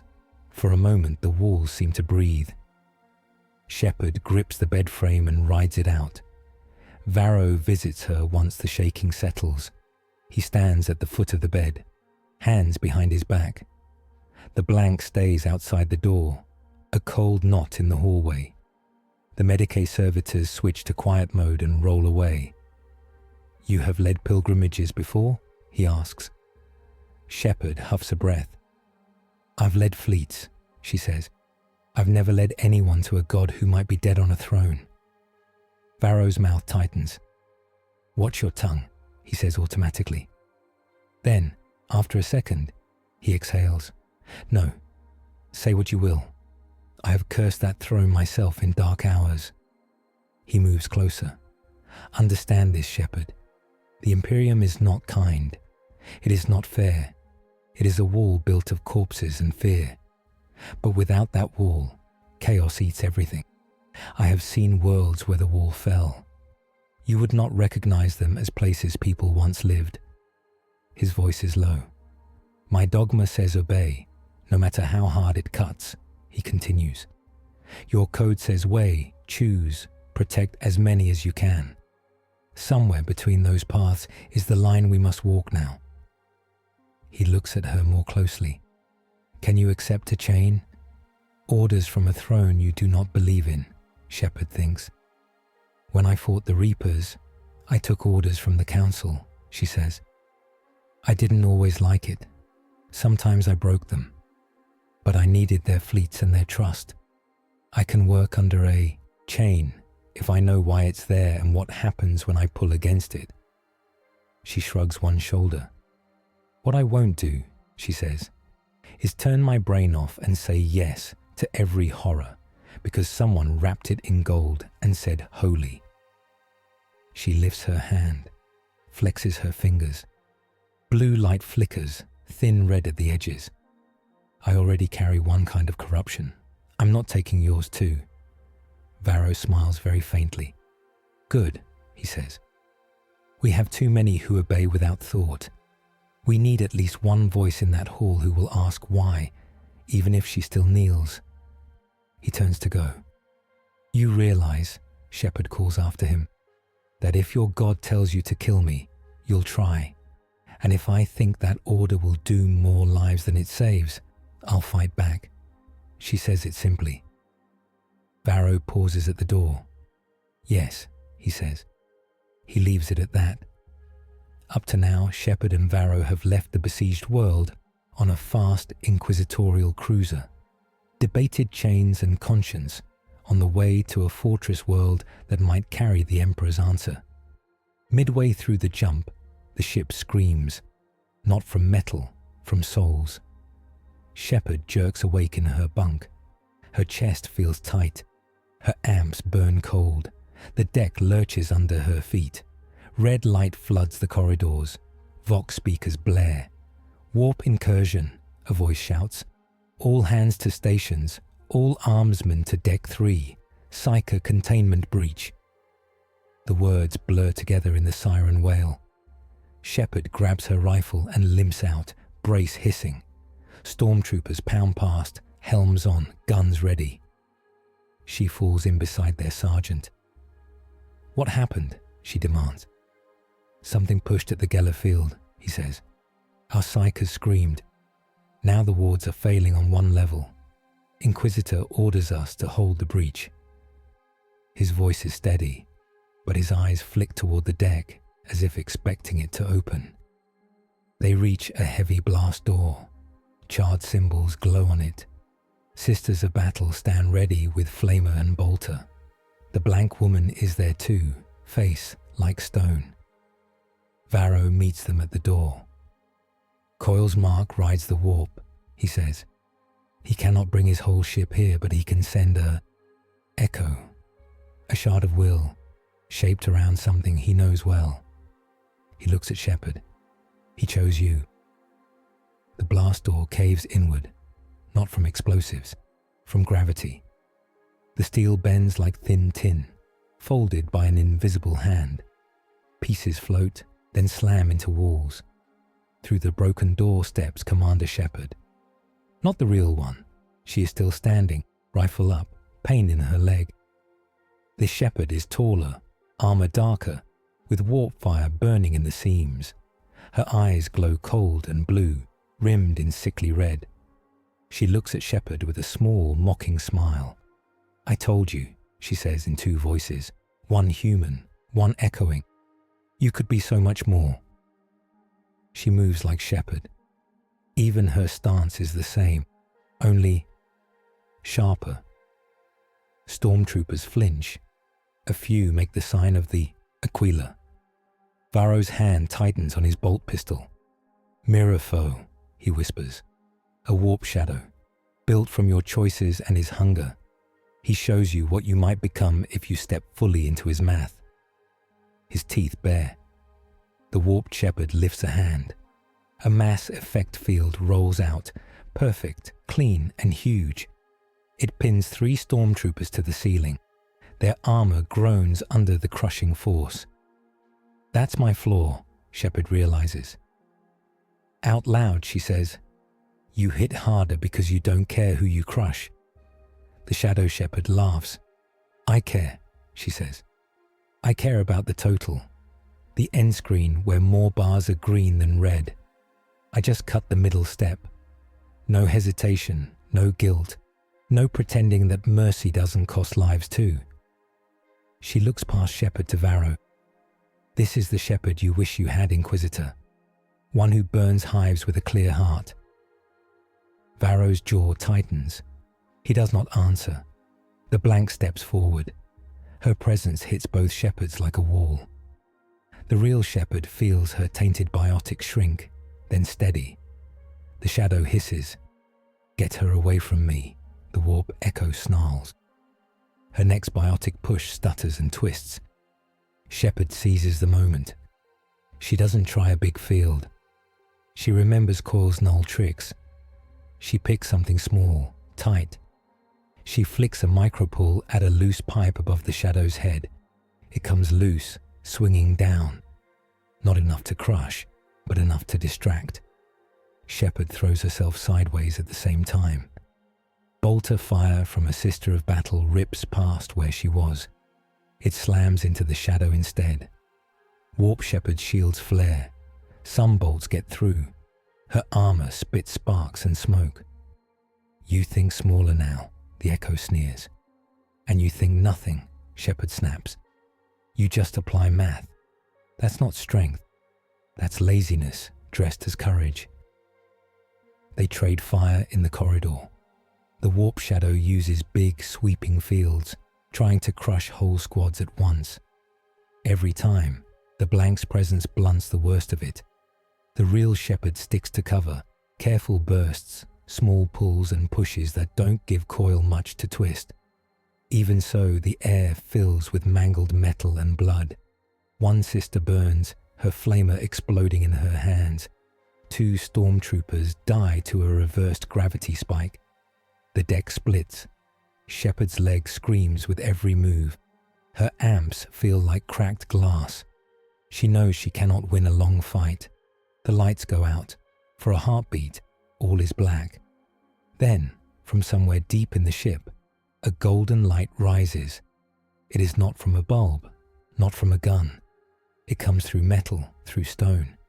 It pours down the corridor like dawn. The warp shadow freezes. Her eyes flare wide. Her armor smokes. Varro drops to one knee. The sisters do too. Even the blank bows her head, jaw clenched as if in pain. A voice fills every skull. It does not use words at first, only weight, purpose. Then simple speech, clear as a bell. Reach the throne. The command is not a suggestion. It slams into hearts and bones. The warp shadow screams. Golden light peels off pieces of her like bark. Underneath, Shepherd catches glimpses of Coil's sneering face, of snarling demons, of herself, tired and hard-eyed, burning worlds. Then the echo shatters. She goes to ash and motes of red light. Those motes burn away in the gold glow. Silence crashes down as the light fades. The ship's normal lamps flicker back on. Warp incursion. Receding. A broken voice babbles over the vox. Gellerfield stabilizing. Choirs crying. They all heard it. All of them. You can hear the terror and awe. Shepherd leans against the wall, breathing hard. Her hands shake, but there is a steadiness under the tremble now. Varro rises slowly. His eyes are wet. I have served 300 years, he whispers. I have seen a handful of true signs. That was one. He looks at Shepherd. He spoke, Varro says, to all of us, and his command was simple. Not burn the witch, not cast the stranger into the void. Just reach the throne. His smile is raw. You are not yet condemned. Up to now, Coil has sent a mirror of Shepherd against her mid-warp, only for a rare golden sign to shatter it and deliver a single order from the highest authority. Reach the throne. Bastion Anaxim hangs in space like a fortress built from cathedrals. It is a planet wrapped in walls. Ring citadels circle its equator. Gun moons hang in fixed orbits. Between them all, a web of defense platforms waits with silent guns. The penance of dawn approaches under a cloud of liturgy. Choirs sing over vox. Thousands of gun crews stand at ready, then stand down as inquisitorial codes pass. The ship glides toward a vast docking spire shaped like a raised sword. Inside, the pageantry is overwhelming. Shepherd descends a ramp into a hall the size of a stadium. Vaulted ceilings vanish into shadow. Columns carved with saints and battles line the way. Gold and marble everywhere. Ranks of soldiers flank the route. Imperial Guard in spotless dress uniforms. Sisters of battle in polished plate. Tall, silent figures in golden armor that even Shepherd recognizes from half-whispered stories. The Emperor's custodes, or a rare offshoot sworn to guard this place. Between them stand blanks, each ringed with subtle space. Shepherd feels everyone as a cool bite in her senses. Her warp scar recoils like a burned nerve from cold water. At the far end of the hall is the cathedral megastructure's heart. Huge doors inlaid with a double-headed eagle swing open. A wave of psychic pressure rolls out, so strong even Shepherd, untrained, feels it. Behind it is a low, constant hum, like a million people whispering. Beyond is the choir sanctum, Varro says quietly at her side. 1,000 astropaths bound into a single instrument. Through them, the High Lords of Terror speak, and sometimes, when he wills it, the Emperor's will leaks through. He nods at the custodes' equivalents. They will judge if you may enter, he says. If they say no, I will heed them. He sounds like he means it. A golden helm guard steps forward. His face is hard and ageless. He looks at Shepherd for a long time. He does not look at her armor or her weapons. He looks at her eyes. The taint clings, he says, voice deep. But it has not rooted, not fully, and the light has already spoken once. He steps aside. She may enter, alone, save for the Inquisitor who bears her case. The other guards stand like statues. The blank woman stops at the threshold. "This is as far as I go," she says. Her voice is flat but not unkind. "Inside, my emptiness would disrupt the choir." Shepherd nods. "Thanks for cutting the noise when we needed it," she says. The blank gives the smallest twitch of her lips. Then she is still again. Inside the sanctum, sound changes. The vast chamber is filled with seated figures.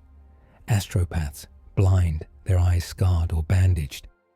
Wires and gold-threaded cables run from their backs into the floor. They sway as if in wind only they can feel. Above them hangs a single great icon of the golden throne, a man-shaped form in a storm of light. Not a body, not truly, an idea carved in gold and fire. Shepherd and Varro walk down a narrow path between the rows. The air is thick, heavy. Her skin prickles. She hears whispers at the edge of hearing, then understands they are not in any tongue she knows. At the center stands a simple stone dais. On it, a small worn statue of the Emperor, similar to the one that shone on the hive crown. Its eyes are dark, for now. Varro kneels. He does not tell Shepherd to kneel, but she does. Not out of faith, out of respect for a weight that even she can feel. One of the senior astropaths turns his blind face toward them. "Your plea has been heard," he says. His voice is many voices layered. "Your war, your stranger, your stain and your need." His head tilts as if listening to something far away. "The throne does not speak lightly," he goes on. "But the storm stirred, light moved, words formed. You felt them in the dark between stars." "Reach the throne," Varro murmurs. "Yes," the astropath says. "That was the call. This is the answer." The chamber goes very still. Shepherd feels pressure on her mind. Not like Coil's invasive push, not like Reaper indoctrination, more like a gaze, something huge and distant, looking down a very long tunnel. She does not hear a voice at first. She sees flashes. A world eaten by demons because its rulers were too proud to bend. Another world burned to ash by an exterminatus order that came too late. Hives like Tarsis Magna, worlds like Earth, stacked on top of each other in a vast, bloody ledger. She sees the Imperium's cruelty, the lash, the purges, the hunger. She also sees the walls it holds. Tyrannid swarms broke on fortress worlds, black crusades blunted by sacrificial fleets, grey knights dying nameless to close rifts. Then she sees herself, not just now, moments from her war with the Reapers, standing in the beam of the crucible, bloodied, tired, still choosing. She sees herself on Hive Tarsis, holding a falling fortress in the sky. She sees the red taint creeping along her biotic light. She sees the mirror version Coil tried to sell her. The vision pulls back. All these scenes hang like sparks in a vast dark. They spin around a single blinding point of gold, distant but heavy. Now the voice comes, not words first, approval, sorrow, duty, then sentences, simple, heavy, in her mind. You have carried war from another sky, it says. You know cost. You still choose to protect the small, even when the numbers say burn. There is no praise in the tone, only statement. This Imperium is my wall, the voice goes on. It is cracked, cruel, but it stands. Without it, the dark wins faster. With it, the dark wins slower. I need slower. I need time. Shepherd feels that time like a weight. 10,000 years held on one rotten throne. You are a breach, the voice says. A door that should not exist, dangerous, but also useful. She senses wariness and thin hope. I will not close you, not yet, it says. You will act as a blade at the wall's edge. You will cut what the wall cannot reach. You will pay for it, in pain and in pieces of yourself. The words settle like iron. If you fall to the dark, you will be destroyed, the voice says. By those beside you, by my will. Accept this. Shepherd does. Inquisitor Varro trembles. He hears only pieces. Enough. Say the word, he whispers aloud. Is she sanctioned? He's a child in that moment, asking a father. A final surge of gold flares from the little statue's eyes. Shepherd feels a mark settle not on her skin, but on something else. Her presence. Her weight in the warp. A single idea burns into her mind. Warden of the Breach. Power scaling. Interlude 2. Under the new mandate, Shepherd can still use her mass effect and biotic abilities, but every major surge near warp-active zones will now carry a visible golden flare that marks her as the throne's sanctioned tool. Each such use burns away some of Coil's taint, but also draws hostile warp attention, so it cannot be done often. She is forbidden from creating new tiers between galaxies or using crucible-grade effects without inquisitorial consent, or the mandate will be revoked and she will be declared excommunicate traitress. EDI's higher drive functions are unlocked only under Varro's direct co-authorization, binding machine to Inquisition oversight. Finally, any time Shepherd feels her empathy thin or finds herself thinking only in numbers, she must submit to psychic scrutiny by astropaths or blanks, a living check against becoming the mirror future Coil offered. The golden light fades. The pressure eases. The astropath slumps, sweat pouring down his face. Varro exhales as if he has been holding his breath for years. She is sanctioned, he says, voice rough. He looks at Shepherd with a mix of awe and fear. Warden of the Breach, a title not given lightly. Shepherd slowly gets to her feet. Her leg still aches. Her scars still burn. But there is a new steadiness in her chest. I guess that means I'm going back to finish the job, she says. She looks up at the icon of the throne one last time.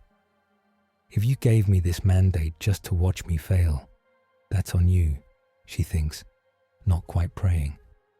But I'll use it to keep as many of your people alive as I can. No voice answers, but the silence feels less empty. Up to now, Shephard has helped the Imperium survive its first brutal clash with the Iron Serpents, broken Coil's warp anchors at terrible cost, faced a mirror of what she could become, and received a dangerous new mandate as Warden of the Breach from the distant Will on the Golden Throne. Now she returns to finish the war and choose what kind of weapon she will be. The Penance of Dawn drops out of the warp into a sky already on fire. Hive Tarsis Magna fills the view screen, wrapped in a ragged void shield. Ash storms coil around it. The demon engine, Coil-Forge, hangs closer than before, an iron moon dragging chains of warp fire down into the atmosphere. Pieces of it smoke and drift, but it still lives. On the command deck, alarms scream. Vox traffic hisses with battle cant. Shockwaves from orbital exchanges rattle the hull. The war has not paused while they were gone. Lord General Karsan's face appears on a hollow, grainy through interference. He looks thinner, more tired, but still standing. "About time, Inquisitor," he growls. "The beast has been chewing at us. We hold, but barely." Then he sees Shephard beside Varro. "You came back," he says. "Had to get a note from your boss," Shephard answers. He signed it. The joke is dry, but there is no grin. Varro raises the rosette and something more. It looks like a simple sigil burned into a slate. A two-headed eagle overlaid with a small, stylized breach mark. Its lines are edged with faint gold that has not come from any lamp. "The throne has sanctioned her," he says. "By his will, she fights as Warden of the Breach. Her blows are his blows, until she turns from him. Then they will be her last." The bridge crew cross themselves or bow their heads. Karsan lets out a breath he did not know he was holding. "Then we plan," he says, "because that thing is not waiting." He gestures off screen. The hollow flickers as another impact shakes Tarsis. Coil-Forge begins to move. Its engines roar with warp fire. Vast gun decks unfold. Its lower hull splits like a jaw, opening to show a burning maw of chains and gears. "It's coming down," EDI reports from the console beside Shephard. Not a clean descent, more like a controlled fall. If it impacts intact, the shock alone will crack the hive's foundations. "And if it doesn't," Shephard asks, "then it disgorges its full war host inside your walls," EDI says. "Either outcome is bad." Varro studies the hololithic image. "The anchors are gone," he says. "It cannot hold its full shape. We made it bleed. Now it gambles everything on one strike." He looks at Shephard. "As must we." Plans form fast. The Imperium throws everything up that it can still lift. Scrap-armed void ships, gun cutters, repaired system monitors. Off in the distance, a battered Imperial cruiser limps in system. Blue hull marked with the sigil of the Ultramarines. It brings a small contingent of Adeptus Astartes. Reinforcements late to the party, but still welcome. On the ground, Titans of Legio Ignis form a ring around the hive. Their banners are scorched. One Reaver walks with a limp, an arm missing. Princeps Helia's warlord stands in the center, vents howling steam. The Normandy hangs beneath the pennants, patched and scarred. Her core is repaired enough to fight, not enough to flee. EDI's systems hum with new wards and limiters. Golden runes glow faintly along some conduits. Tech priests mutter about unholy but sanctioned machine blessings. Joker flexes his hands over the controls. "Last time I dragged something like this off a planet, it was a Reaper," he mutters. "This time it's whatever that is. We really have a type." Shephard stands behind him, helmet under one arm. Remember the rules, Varro says over the internal vox. Limited surges. No full core tricks unless there is no other path. You feel the red in your light grow. You stop. His voice is iron. I know, Shepard says. She looks down at her hand. When she calls up a biotic field now, it comes with 2 colors. Blue, her own. Gold, faint at the edges, like the glow from the statues and the vision. The red taint is still there too, but thinner when the gold flares. Each time she has pushed hard since Bastion and Axim, she has felt something burn away inside. Part of Coil's hook, part of her strength, both. Coil will try to break your new leash, EDI says quietly. He will see the gold as another chain to subvert. He adapts fast. Then we hit faster, Shepard says. Up to now, the Imperium has prepared a last stand, while Coil throws his wounded demon engine into a final descent. Shepard returns as a sanctioned warden, bound by limits and watched by the Inquisition, ready to stake everything on one more fight. The final engagement starts in high atmosphere. Coil-Forge plunges down, wrapped in its own storm. Warp lightning lashes out, killing 6 escort ships in an instant. Their wrecks tumble burning toward the hive. Imperial vessels and the Ultramarines cruiser form, a loose shell. They fire lance beams and torpedoes, carving chunks from the demon engine's flanks. Each wound heals slower than the last, but still heals. The geloflux on that thing is obscene, EDI says. It is half in the warp, half in real space. Conventional weapons only touch parts of it. So we hit the parts they can't reach, Shepard says. Joker, take us under its belly. Ignore everything that isn't trying to kill us right now. That would be everything, Joker says. But sure, I'll be picky. They drop. The Normandy dives, skimming the upper churn of the hive's void shield. Heat washes across the hull. Flak bursts around them from both sides, chaos and Imperial guns overlapping. Shepard closes her eyes for a second and reaches out. Not a huge surge. A thin, precise thread. She feels the shape of Coil-Forge's mass, where its chains anchor, where its internal engines push. She sees, in mass and pressure, 3 main struts that keep its jaw aligned for impact. If those go, it will tumble, not punch. Target markers sent, she says. Helia, Ultramarines, everyone with something big. Hit those points.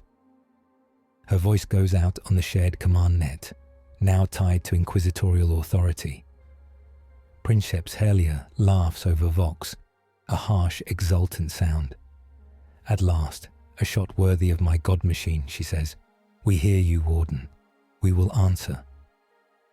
The Warlord Titan plants its feet and raises its weapons. Down on the ash wastes, the Titans fire up at the falling monster. In orbit, the Ultramarines cruiser adds its lances, bright spears of light. Other guns join in. Macro cannons from the Bastion, rerouted orbital batteries, even a few salvaged Chaos guns retuned and blessed. Shots slam into the marked struts. Coil-Forge shudders. One strut snaps in a boil of warp fire, another cracks. The third hangs on by warped metal and screaming chains. Inside the demon engine, Malthus Coil staggers.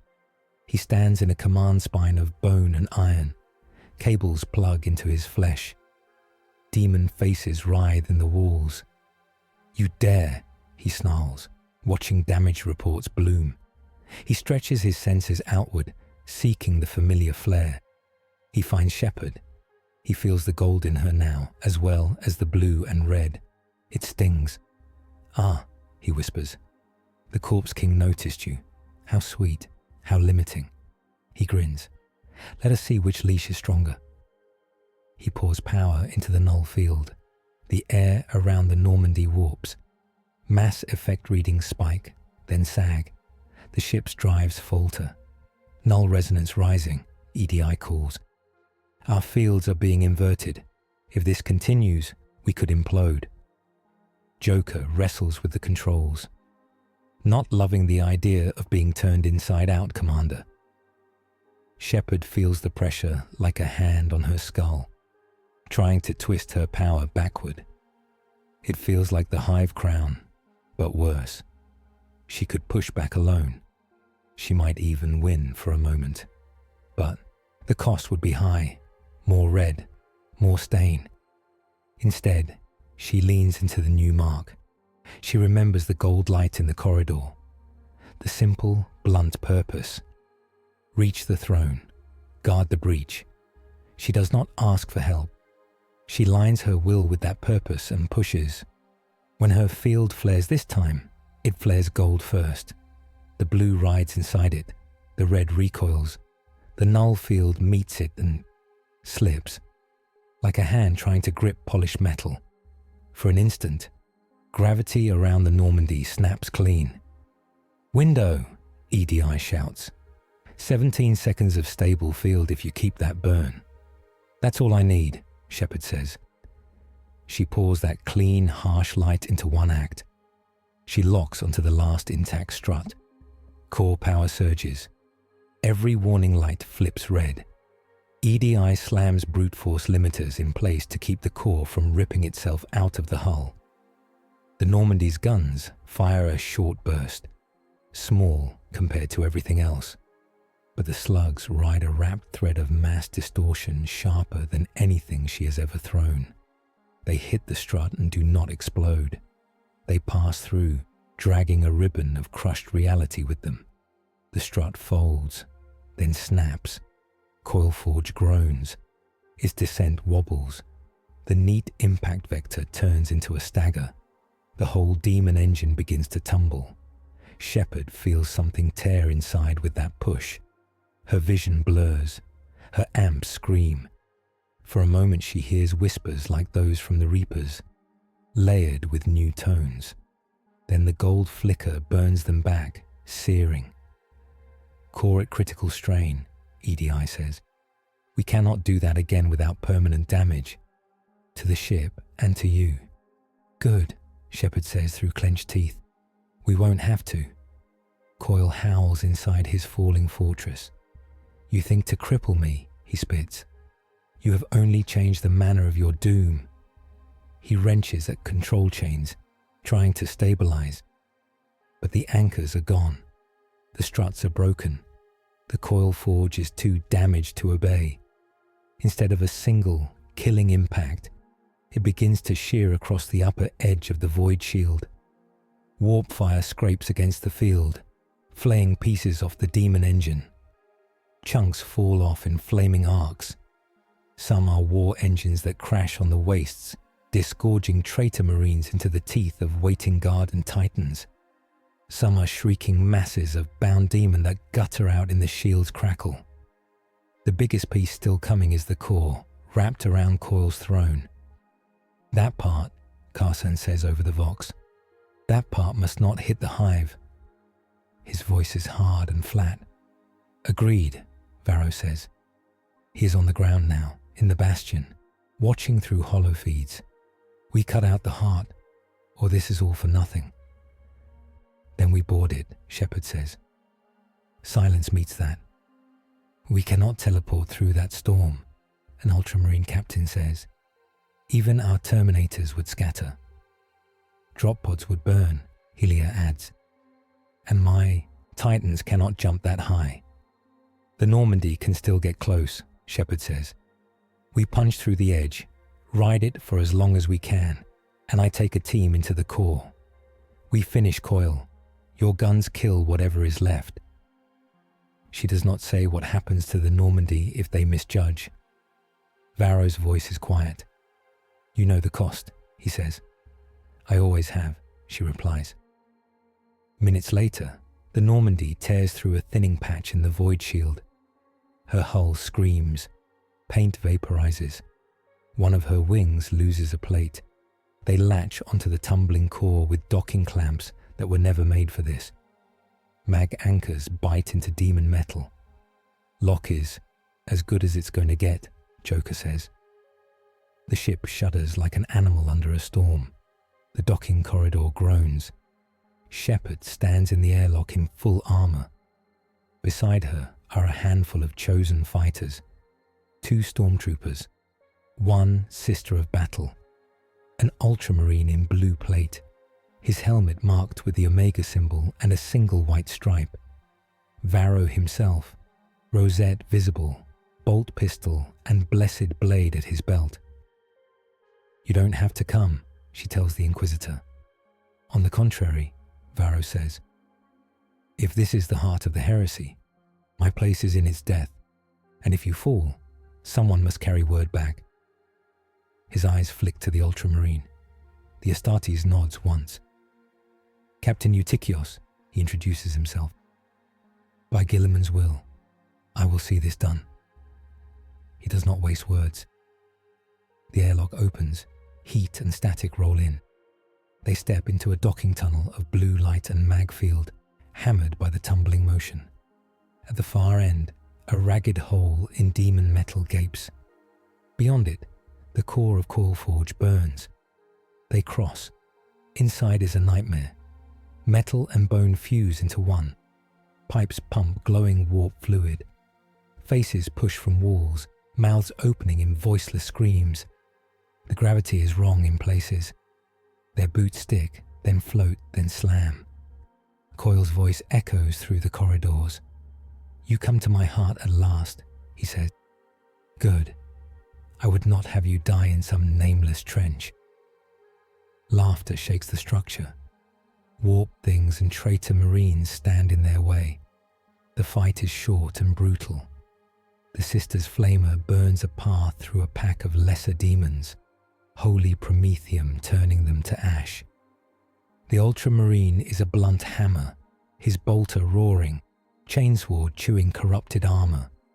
Stormtroopers lay down disciplined fire, their hell guns burning through twisted flesh. Shephard uses only small bursts of power, a lift here, a shove there, each wrapped in that gold-edged field, careful, measured. She feels Coil claw at them every time. Varro fights with surprising skill. His blade is not large, but it hums with a power field and crackles with warding sigils. He moves like a man who has survived too many last stands. He also watches Shepherd whenever he can, measuring her flares. They reach the command spine. Malthus Coil waits, on a throne grown out of the ship's heart. Cables run from it into his flesh. Warp fire pours from his staff. He is less whole than before. Parts of his armor are missing. Metal ribs are exposed, but his eyes burn hotter. "You crippled my engine," he says. "You dragged a corpse god's gaze to this place. You hurt me. For that, I should feed you to my masters piece by piece." He rises. Shepherd steps forward, helmet off now. She wants him to see her face, the scars, the tired eyes. "You offered me a shortcut," she says. "Kill fast, save more. Become a clean butcher and call it mercy.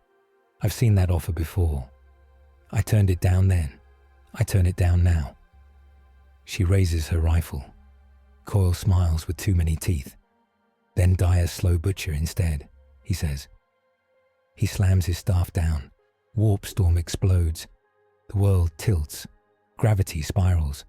The others are thrown back, pinned to walls or floor. Shepherd feels the null field twist around her like barbed wire. Her biotics flare red at the edges, wanting to break. For a heartbeat, she teeters. Use it all. Push harder than you ever have. Burn gold, burn blue, burn yourself to ash, but win. Or pull back. Rely on guns and allies. Risk losing the one chance to kill Coil cleanly. In that stretched moment, the vision comes. Not from Coil, from the same distant place as before. 3 paths unfold in her mind, simple and sharp. In the first, she forces all her power through the breach. She tears herself and Coil-Forge apart in one blazing act. The demon engine dies. So does she. The shock rips the wound between galaxies wider. Chaos spills through in new ways. Tarsis lives, but other worlds pay, return. In the second, she cuts all chains. She rejects the throne and coil alike. She becomes a free weapon, using her breach to hop between wars, choosing her own fights. She saves many. She also shatters fragile balances. Civil wars ignite as factions try to claim or kill her. Her name becomes a curse and a rallying cry. Free agent. In the third, she bows her head. She keeps the mandate. She accepts inquisitorial chains and psychic checks, blanks and quires, limits and reports. She fights where they cannot, as long as she can still live with the orders. Sometimes she breaks them when mercy demands it and pays the price. She does not save everyone. No one ever could. But she stretches the wall's life a little longer. Sanctioned servant. In all three, people die. In all three, she carries guilt. There is no clean screen with all bars green. The voice that showed her the paths does not tell her which to choose. That is on her. Shepherd grits her teeth. I don't go home and leave this mess, she says, more to herself than to Coil. I don't run off to play hero without checks. I've seen what happens when one person thinks they're above everyone. Her eyes lock on Coil. I'll take the chains, she says, but I'll walk them my way. I'll serve as long as I can still look at who I am. She lifts her hand. Golden light flares. It wraps her biotic field, hard and bright. The red taint sizzles, fighting, then shrinks. Coil screams. You cannot serve two masters, he howls. You cannot be both leash and blade. He throws everything at her. The null field slams into her power like a hammer. Warp fire roars. Chains of mass twist. For a moment, she feels like she is standing between two oceans, each trying to drown her. She thinks of London and the Crucible, of friends dead and alive, of a hive full of children who will never know her name, of the Golden Throne's weight, of Varro watching, ready to kill her if she falls. I'm Commander Shepard, she says, voice low but steady. I don't break that easy. She pushes. This is not the wild, tearing surge from before. It is a controlled burn. She sends the gold-blue field not to flatten Coil, but to rip his cables from the ship, to separate him from his engine. The null field tears at her. Pain rips through her skull. Blood runs from her eyes and ears. Her amps crackle. The cables snap. Coil staggers forward, torn free. Warp fluid geysers from the broken ports in his back. The demon engine shudders around them. Varro, Captain Eutychios, and the others feel gravity snap normal again. They surge up, as one. The ultramarine slams into Coil with a growl, chainsword biting. Varro's blade flashes, stabbing between armor plates. The sister's flamer roars, holy fire washing over exposed warp flesh. Coil shrieks, staff flailing, casting wild bolts. One hits Shepherd full in the chest. Her shields die, armor cracks. She flies back into a wall. Everything goes white for a second. She stays conscious by sheer stubbornness. When her vision clears, Coil is on his knees. The ultramarine has one hand on his shoulder, forcing him down. Varro stands before him, rosette bright, blade at the sorcerer's throat. In the name of the God Emperor of mankind, Varro says, Malthus Coil, heretic and sorcerer of the Iron Serpents, I pronounce you condemned. His voice does not shake. Coil laughs even now. You think killing me stops this, he rasps. The breach is open. The dark knows her name. His eyes flick to Shepherd. You are a torch in a dry forest. Shepherd limps forward. She looks him in the eye. There will always be monsters who know my name, she says. The difference is who I stand with when they come. She nods at Varro. Do it. Varro's blade flashes. Coil's head falls. Warp fire gushes from the wound, then gutters. The demon engine howls around them.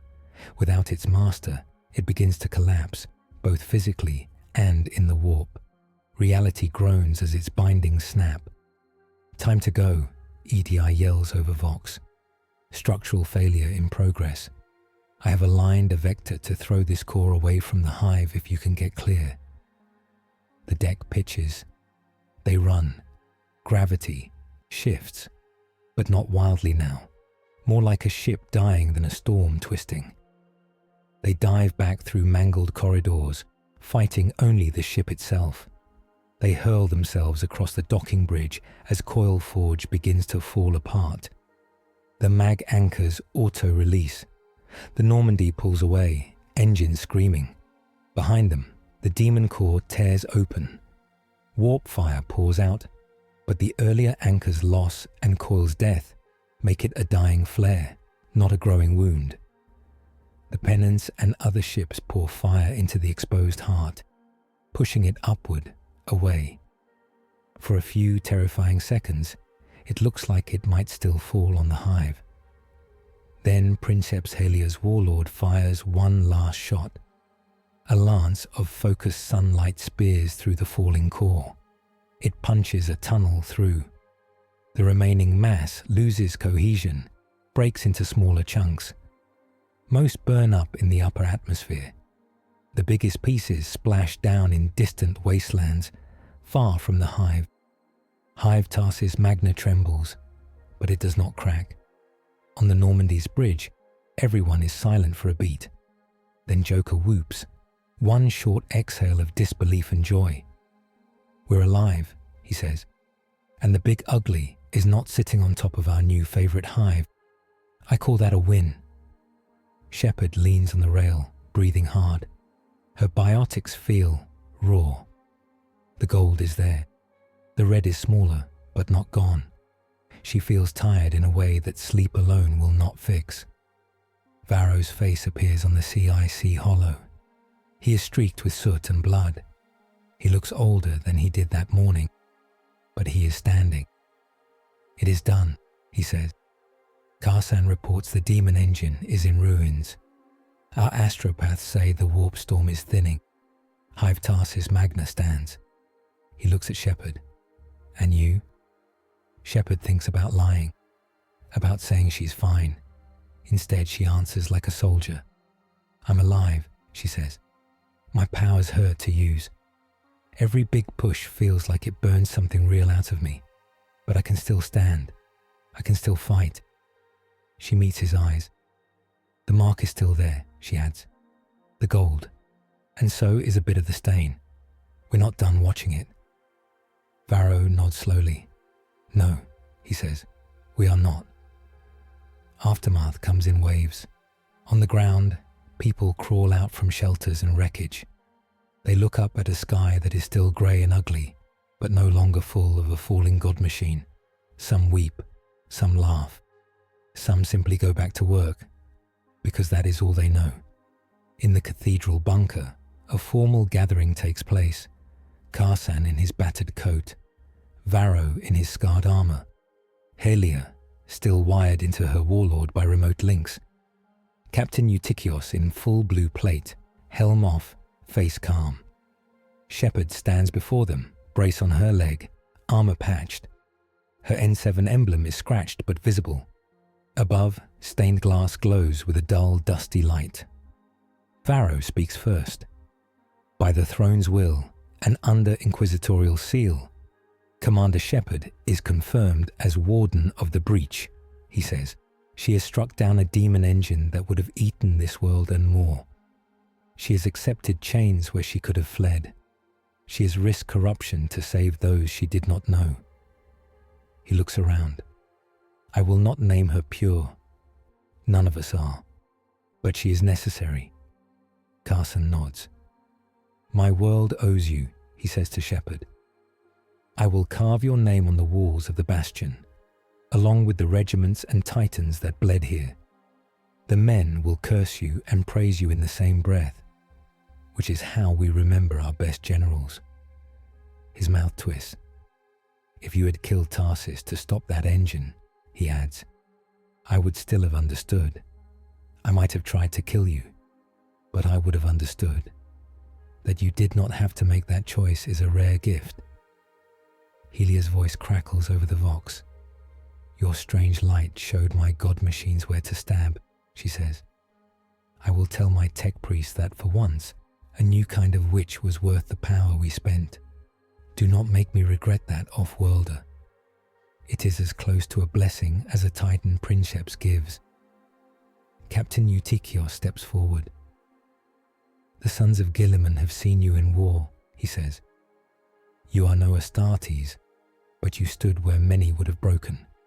We will carry word of you to Ultramar. Some will call you abomination. Others will call you ally. That is not my concern. He offers his hand. Shepherd takes it. My concern, he says, is that when next we face such a beast, you are there to help kill it again. Varro clears his throat. There is one more part, he says. You asked at the start, what happens if I am told to kill you? If the throne orders it? He meets her eyes. That order has not been given, he says.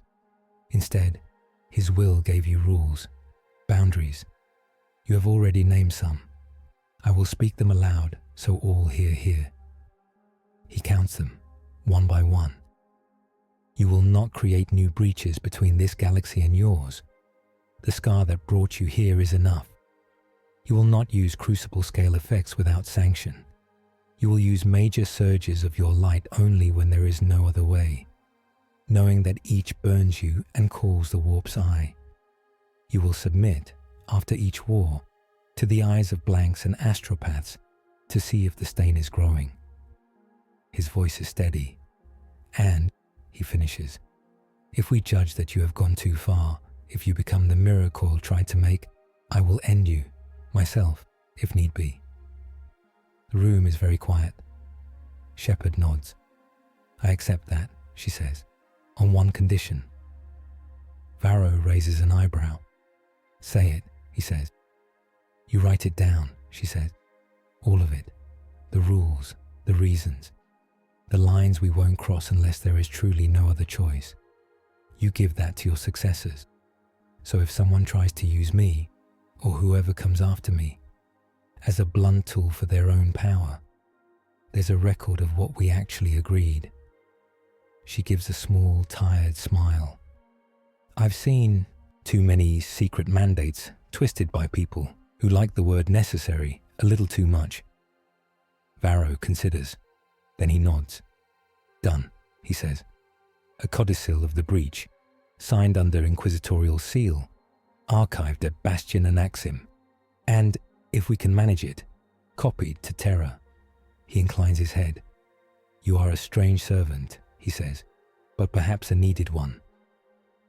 Codex note.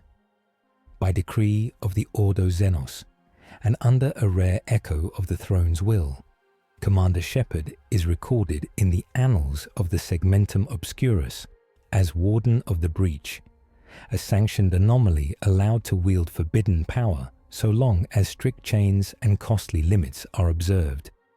Years later, Hive Tarsis Magna still remembers. Children play in alleys under patched hab blocks. They point at the sky when ships pass. Some carry tiny carved models of a sleek, strange frigate on strings. Others wear little badges, two-headed eagles over a rough N7 scroll. In a corner shrine near the hive's crown, a small statue stands. It shows a woman in unfamiliar armor, one hand raised, the other on a strange rifle. At her feet, a broken chain. Behind her, a cracked wheel that looks, to those who know, a bit like a mass relay. Old women light candles there. They pray not for miracles, but for enough time to get through another day. Sometimes, when the light hits just right, a faint blue-gold shimmer plays around the statue's hands. Priests argue about whether this is heresy or a sign. Most people just take it as hope. On some distant war front, under another grim sky, Commander Shepard walks a trench line. Varro is older, but still at her side. New guardsmen salute as she passes, whispers following. Warden, witch, saint, monster, all the same name. She feels the weight of her choices with every step. She has turned down chances to go home. The scar between galaxies is sealed as best the Imperium can make it. Maybe one day someone will open it again. Maybe not. For now, there is always another wall to hold. Another demon to kill. Another set of numbers and faces behind them. She still hears whispers sometimes. Coil's promises. The Reaper's cold logic. Her own darker thoughts. When they get loud, she seeks out a blank or an astropath and sits in silence until the noise fades. She lets Varro or his successors read her like a ledger for stains. If the tally ever tips too far, she knows what comes next. Until then, she fights. Above, a new warship looms in the grey clouds. Its hull bears both the Aquila and a small N7 emblem, side by side. Beneath that, in High Gothic script, is its name, Lex Breaches. Children in that trench line's future will tell stories about the day the Warden's ship came to their world. Some will be true, most will not. That is how legends work in the 41st millennium. Somewhere beyond all this, on a golden throne that may be a corpse or a god or both, a faint awareness shifts. It does not smile. It does not weep. It simply counts one more blade holding one more crack in a very old wall.